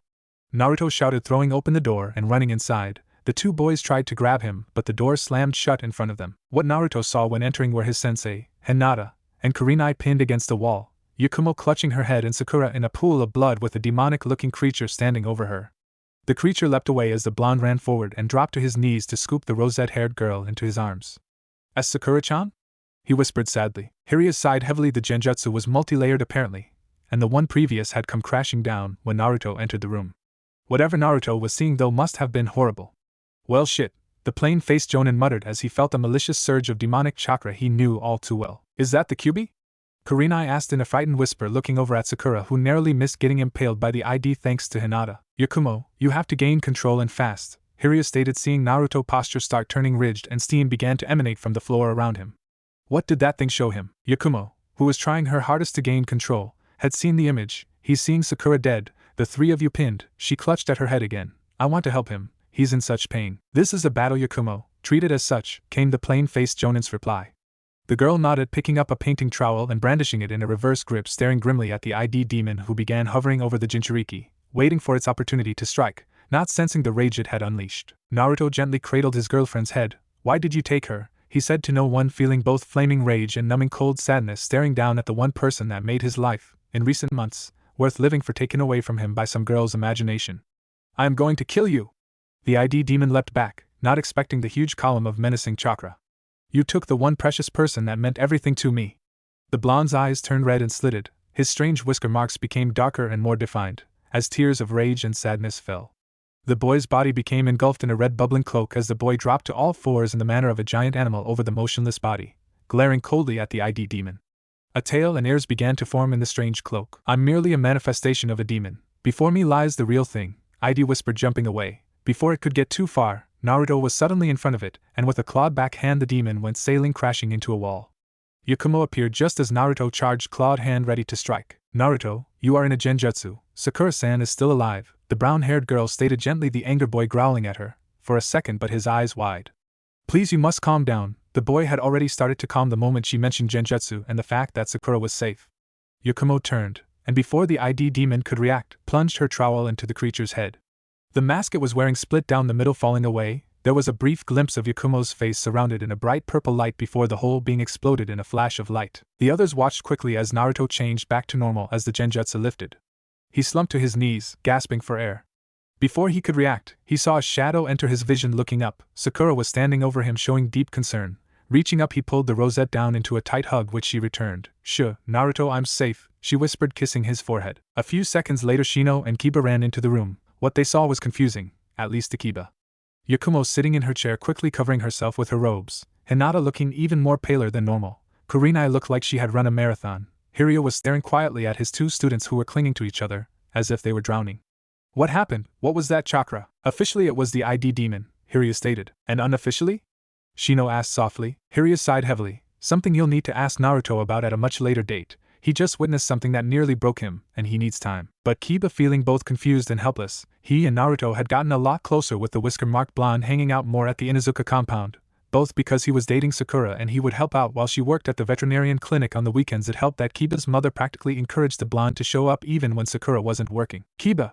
Hiryu's voice became firm, and I'm an S-class Jonin voice. With a sigh, Kiba started scratching behind Akamaru's ears, something he did when he felt confused and useless, which wasn't often. Shino simply took in the scene with his normal detached reasoning. An S-class secret only the Hokage and Naruto can divulge, malicious chakra. Naruto's birth is on the 10th of October, same day as the Kyuubi attack. Logically, it stands to reason that Naruto is a Jinchuriki. What motivated Naruto to enter a state that would weaken whatever seal upon his person? Answer: a genjutsu cast by the ID demon showed Sakura's death. This conclusion is dictated by the immense relief in Naruto's body language upon seeing her alive. Final analyses: I'm glad he is not permanently harmed. Naruto took several deep breaths, trying to calm himself down, taking in Sakura's heavenly scent and feeling her arms gently running along his back, shoulder blades, and lower back. He immediately planned to take her out to dinner to a new sushi bar he discovered a few weeks ago near the ANBU housing area.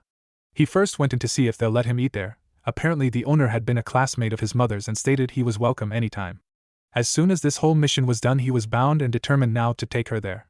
He gently and reluctantly pulled himself away from Sakura's embrace, looking into her eyes. I'm alright now, Sakura-chan, he whispered, kissing her cheek, slowly standing and helping her up. Hiryu took a deep breath, gently ruffling Naruto's hair, not saying anything, turning to Yakumo and smirked slightly. Yakumo, how would like to wear my flak jacket for a few minutes? Yakumo's eyes widened. Ah, really, Sensei? Yeah, why the heck not? Little modeling never hurt nobody. The plain-faced Jonin smiled, taking off the jacket and letting the girl slide her arms through the holes, kneeling down to see her smile while looking at the jacket. Well, don't you look cute? Hiryu chuckled at the girl.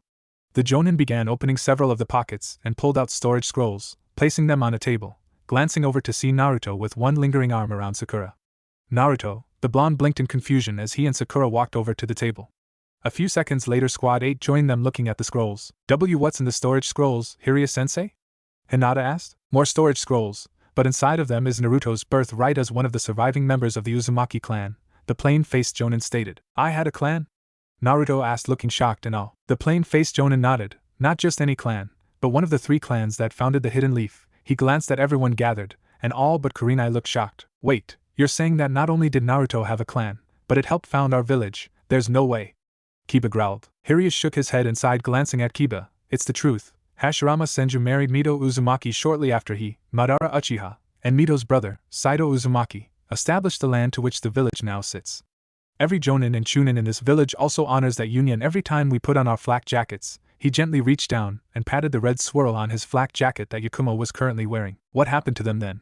Sakura asked, squeezing Naruto's hand, seeing the question in his eyes. Except for 5, every single Uzumaki is dead, which is another reason why we honor them here in the Leaf by wearing their clan crest on our flak jackets. Hiryu turned to Naruto, handing him all 6 scrolls. These are yours, Naruto. Inside each of these scrolls contain 100 more storage scrolls. Inside those contain thousands upon thousands of scrolls. Anything from introductions, to sealing, to being able to create elemental Kekkai Genkai. Use them well. Naruto gently picked up each scroll, then looked up at his sensei, a small teary smile on his face. Thank you, sensei. Hiryu shook his head. I am not the one to be thanked. I'm merely the one who was sent to find them. Your mother is the one you should be thanking. She wanted to raise you to know everything about your clan. Shino decided to speak up. Hiryu-sensei, you spoke earlier of there being 5 Uzumaki clan members still existing. If Naruto is one of the 5, then where are the other 4? Hiryu smirked, picked up on that. Did you, Shino? Yes, there are 4 other members still alive, and 3 are directly related to Naruto. The other one, while not directly related, is still an Uzumaki through her grandmother's blood. Are really, sensei? Naruto asked, his heart speeding up. The plain-faced Jonin nodded, gently taking the flak jacket off Yakumo, who pouted as he put it back on himself. The problem is that I don't know where any of them are at the moment. One was born in the grass country, one was born not far from the water country, and the last has dropped off the face of the earth, with the last records placing him in the rain country during a rebellion. What about the last one? Sakura asked. Hiryu sighed, shaking his head. Probably in some gambling hall, getting drunk off her ass on sake and losing badly at any game she came across. The red-eyed woman raised an eyebrow. You know, if she caught you saying that, she'd turn you into paste. Only if she caught me, the plain-faced Jonin smirked. But neither here nor there, the pervert is getting his spy network on finding Naruto's lost clanmates. As much as I hate to admit it, Jiraiya is good at his job. So we'll just need to trust him in finding them. The whisker-marked blonde nodded, still clutching the scrolls, his face looking surprisingly thoughtful after all the bombs that had been dropped on him at once. And I have one more big one to drop. I just hope he'll be able to handle it. It's not every day you find out your father was the one that made your life hell, even unintentionally. Squad 7 and Squad 8 stood at a crossroads, one leading back to the training grounds and the other leading into the village. Kurenai decided to lead her group back to the training grounds to finish with team exercises for the day, while Hiryu wanted to drop the mother of all bombshells on Naruto and decided to butter him up with ramen before the splash damage could be felt. The group parted with waves, Sakura promising to drag Hinata away for shopping sometime that week. Yakumo simply asked if she could join, which Sakura gladly accepted. Nothing says female bonding like wasting good Ryo on clothing they'll never wear more than once, the plain-faced Jonin mentally quipped while keeping a straight face. Kiba, make sure to last longer than 2 minutes this time, he shouted. He heard a low growl. Up yours. Why my sister ever accepted your marriage proposal is beyond me, came the reply. Hiryu heard a distinct set of yips from Akamaru. How do you know stuff like that? The plain-faced Jonin gave Kurenai a jaunty 2-fingered salute before walking his group into the village. Naruto was unusually quiet the whole way. His shoulders slumped like the whole world suddenly placed itself squarely on those shoulders. The only thing that seemed to keep his spirits up was his girlfriend trying her hardest to be there for him, looping her arm around his, leaning into him. Hiryu had to admit he got way too much too fast. This could break him, finding out about his clan, having 4 members of said clan scattered to the winds, and the worst, what happened up there while he was under that genjutsu. But he needs to know. Sensei, give your son your strength for what I'm about to tell him.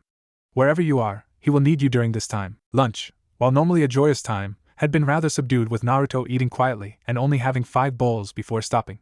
Naruto, I'm here, please tell me what's wrong?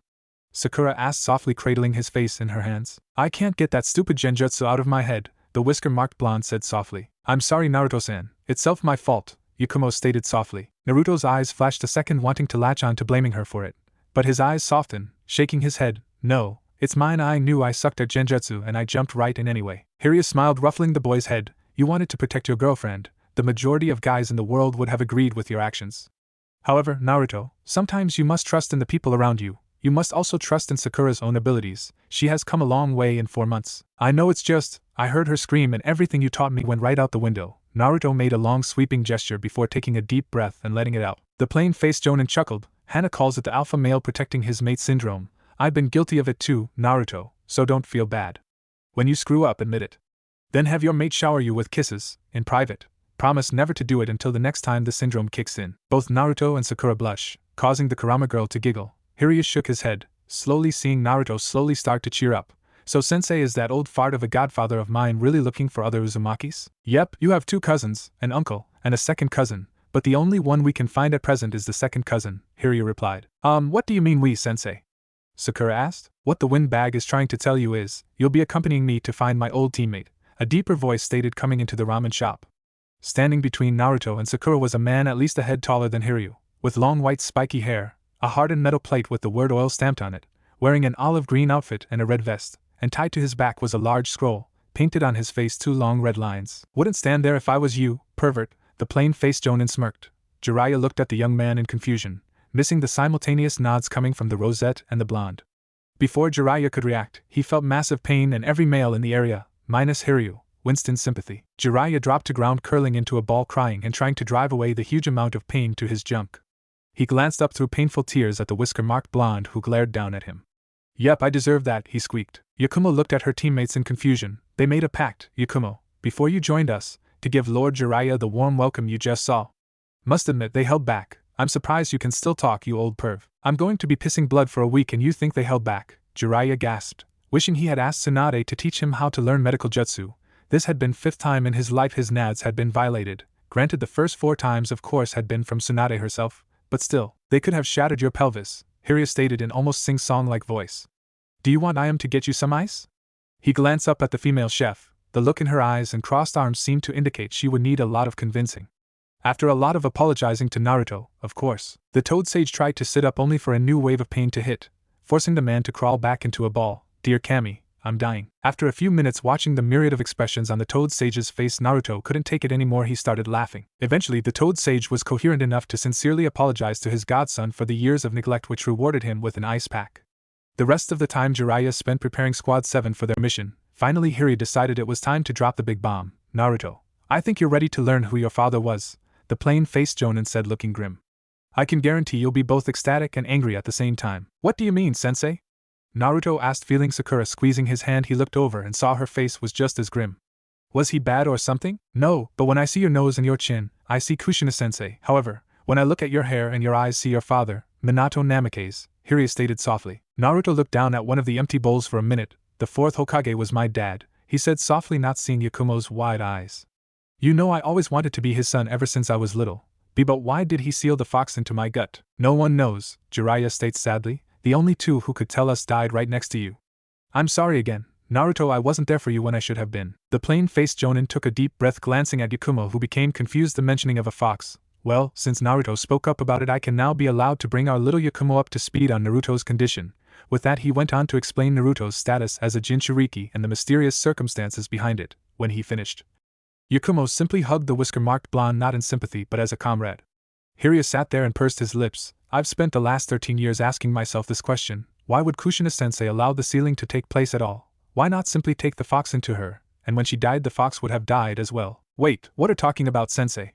Sakura asked. Naruto isn't the first Kyuubi Jinchuriki, Sakura, he is in fact the 3rd one. The plain-faced Jonin explained, sipping some tea. The first was Mito Uzumaki, and the second was Kushina-sensei. Everything about that night was complicated. But Naruto, your father would never make your life terrible intentionally. And I believe he sealed the fox inside you for a reason. Everyone sat in silence, each thinking their own thoughts. Naruto slammed his fists onto the counter, his eyes becoming lit with fiery determination. Well, if Dad had that much faith in me, then I'll learn everything I can and make them both proud of me. Believe it? Well, then let's start by knocking some sense into that wayward cousin of yours and dragging her drunk ass home where she belongs. If she has a problem with that, we can blame it on the pervert, the plain-faced Jonin exclaimed. Hey, stop calling me that! Jiraiya shouted. Only when you stop peeping in the woman's bathhouse, Hiryu shouted back. Never! Jiraiya sneered. Naruto leaned in, whispering into Yakumo's ear, who nodded, going through 6-hand signs. Anti-pervert illusion. Virtuous manly jutsu. 1. Caught off guard by the genjutsu, Jiraiya started screaming like a girl. Hiryu raised an eyebrow. Pick that one up from Kurinai? He asked, getting a nod from the brown-haired girl. I'm impressed. Well, while we wait for the pervert to come back to himself, I'll outline what I have planned for Yakumo's training and integration into the team. The plain-faced Jonin went into sensei mode. First, while Tsunade can fix up your weak constitution, Yakumo, You won't be able to do things overnight, and I really want this team to get into the Chunin exams. So we will fix your taijutsu, chakra capacity, and control now, then work on your stamina after the first 2 rounds are over. That way I can hand you all off to your specialists for more in-depth training. Understood, Sensei, Yakumo, Naruto, and Sakura stated in unison. Great, now I already have a couple of taijutsu styles in mind. I also would like to ask you, Naruto, if I can borrow a couple of genjutsu scrolls from your new library, so Yakumo can use them. Hirya asked. Naruto smiled. Sure, Sensei. I'd be glad to give Yakumo-chan some, not like I'm going to be able to use them. Yakumo blushed lightly. Hirya nods. Well, the rest of the day is yours. I need to take Yakumo up to meet the Hokage and get her a place to live inside the village. Then I'm going to meet my fiancée for some quality time before she comes looking for me. Naruto and Sakura left the ramen shop. They didn't go more than a block before Naruto grabbed Sakura's hand, docking into an ally, pinning her against a wall and began kissing her deeply, which she returned with equally as much passion, until both parted breathlessly looking into each other's eyes. Scared you, didn't it? She asked.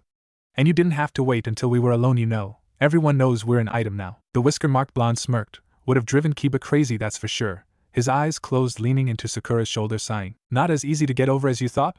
The rosette-haired girl whispered. She felt him nod. I'm here. I promise I won't die, and I'll train twice as hard to make sure of that. We're a team. I love you, Sakura-chan, he whispered after he pulled back to look into her eyes again. Sakura felt her heart skip. Leaning in, the two began kissing deeply again. I love you too, Naruto. Leaving the alley, the two walked her back home, where he stopped at her family front door. Sakura looked back at him in confusion. What? I got someplace special to take you tonight, so please put on your favorite kimono, the blonde boy smiled.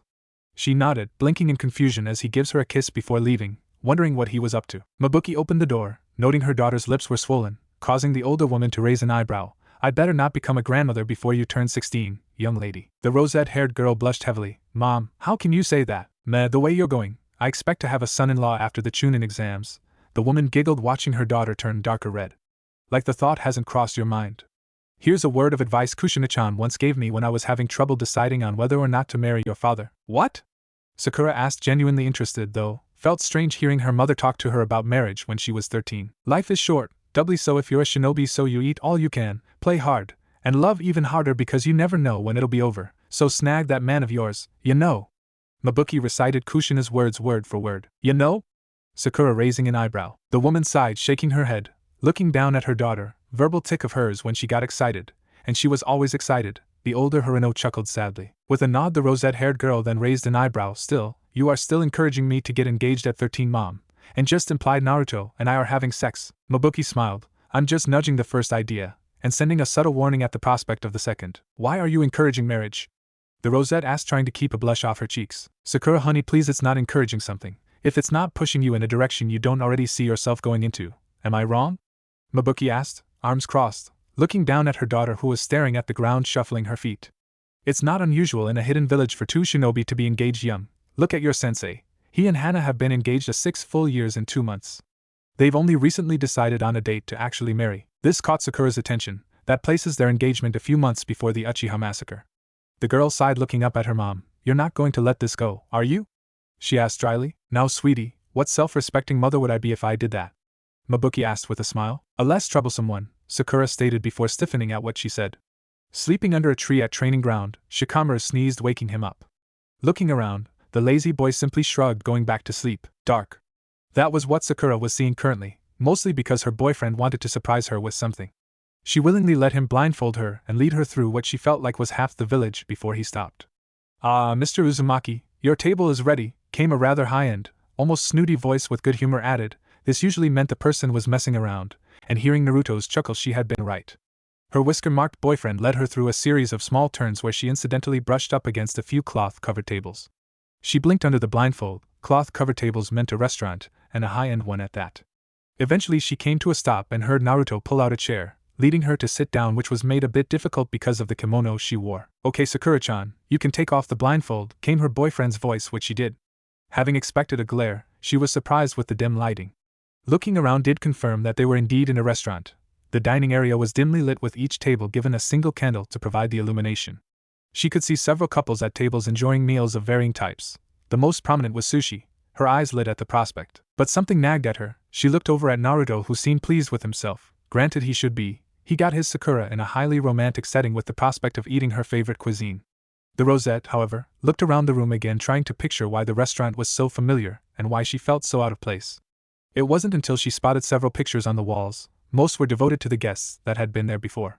4 were dedicated to Hokage and their wives. It was then that she recognized where they were. Naruto, you got us a table in the hero's den? Naruto nodded, his smile widened. Yeah, I heard several people screaming that the food here was to die for, especially their sushi.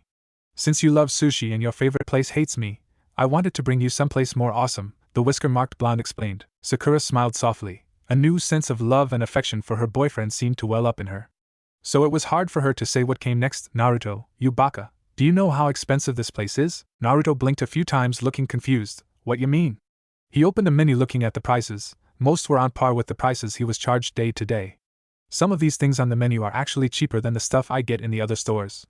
I mean, the only place cheaper I've actually seen was in the Land of Waves, and they were suffering a food shortage. Sakura's eyes lowered to the table, tears slowly beginning to water hearing her boyfriend explain the inflated prices the village gave him. The waiter walked up, seeing the girl in distress, but cleared his throat. Are you ready to order, Naruto-kun? Mr. Takashiro has expressed his delight at you taking up his offer to dine here and told me to explain to you that all items upon the menu will be dropped to half price for your continued patronage. Naruto's eyes widened slightly while Sakura's head shot up in surprise. Why, most of these prices I can deal with. The waiter pursed his lips and shook his head. Be as it may, Mr. Takashiro would feel it wrong to charge the son of his former teammate full price for a meal or to anyone he considers special. The man glanced at the rosette-haired girl. His mouth turned slightly up at the corners before focusing on Naruto, who was doing a quick once-over of the menu. Sakura was floored. She knew Mine's Takashiro. He and his wife Imari were the owners of the Hero's Den, having inherited it from Mine's mother, Hiroko Takashiro, when she died during the last war. The restaurant itself had been first established by Tenshi Masaki and his wife Ryoko when the Hidden Leaf was founded. The Hero's Den had become one of the most expensive and popular places to eat, catering mostly to elite jonin, the richer merchants, and of course the Hokages themselves. To find herself in said restaurant with her boyfriend, who had just been given a 50% discount, she wanted to jump out the chair and hug the waiter for such kindness. The young couple ordered, Sakura getting the sushi platter while Naruto decided to try the full-course barbecue chicken dinner he heard his sensei had ordered. Naruto, it's nice that you brought me here, but any place would have been fine, so why here? Naruto rubbed the back of his neck. I promised to find you someplace new so you can have sushi. Didn't know it had other things to eat here as well, and everyone I heard talk about this place said there was really good food. The prices looked right, he shrugged casually. Sakura's eyes flashed. That's because everyone else inflated their prices intentionally. How many stores actually have let you buy at cost? The whisker-marked blonde frowned slightly in thought, taking into account what he was paying for this meal since it had been discounted. What many of Naruto's academy instructors overlooked was the fact the blonde was a mathematical genius, even more so than Shikamaru. It was how he managed to pull off his pranks so well. He could do even the most complex equations in his head. He stunk at written work because he had trouble reading it. Everything never looked right. What he didn't know was that many of the academy instructors would cast minor genjutsu on his work. So, the math problem Sakura had given him was relatively simple.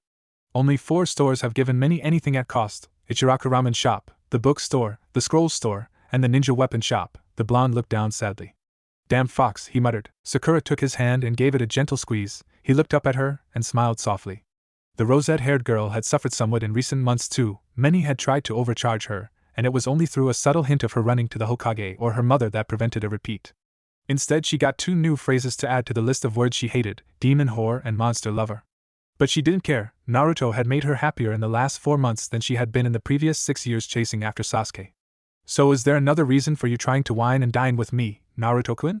She smiled coyly, rubbing her fingers over his knuckles. The blonde boy blushed slightly. Naruto loved seeing the various smiles his girlfriend could give, her bright ones, her shy ones, her smirks, even her fake fangirly ones, but the one he loved above all others was this one, the coy smile. He could just feel the mischief and love behind it that made his heart flip excitedly. The only ones he didn't like were the fake, sweet smiles, mostly because it was a prelude to a lot of pain. These, however, were becoming rare and usually only happened when he did something totally idiotic or reckless. Then there were the sad ones. He hated these not for any other reason except that she was trying to hide something from him. It was this smile that got him searching for a new place for her, so she could have her favorite food. The whisker-marked genin thought a moment, trying to remember if he had a reason outside of taking her someplace special to eat. One thing popped into his head while he was staring at a picture on the wall behind Sakura. It showed his father and mother ironically. The picture showed his parents smiling with his mother holding up a victory sign to the camera. Underneath the photo it read, "In honor of Minato and Kushina's engagement, may they have a long and happy life together." Naruto noted both his parents looked young in the photo, at least 16 years or so. I wonder how long their engagement lasted. They look about 16 and that photo means it was taken before the third shinobi war, which was cool. Maybe I should ask Hiraya-sensei or the old man when they actually got married. Not like it's going to matter. I want to surpass my dad. Best way to start would be to get engaged way before he did. Believe it. This determined thought was put in the back of the blonde genin's mind as Naruto and Sakura's meal arrived. A heavy sigh was the only thing Hiraya could do as he looked at the table before him. 7 men and women out of 9 representing the comings and goings of the civilian life within the walls of the Hidden Leaf sat before him. The men and women before him represented the most prominent parts of the village's economic structure. They made the standards to which everyone below had to adhere to, what prices to set for goods, what trading agreements to make, and of course how to make a certain whisker-marked blonde feel as unwanted as possible. 3 people were currently missing from this impromptu meeting, Mabuki Haruno, Minaze Takashiro, and the third Hokage. The first 2 were members of the civilian council and the third was there to oversee what went on and to either agree with the policy and allow it, or to veto the policy. The fact that 2 of Naruto's supporters were not present and the third Hokage was not here to object to the meeting outright meant a witch hunt of some kind.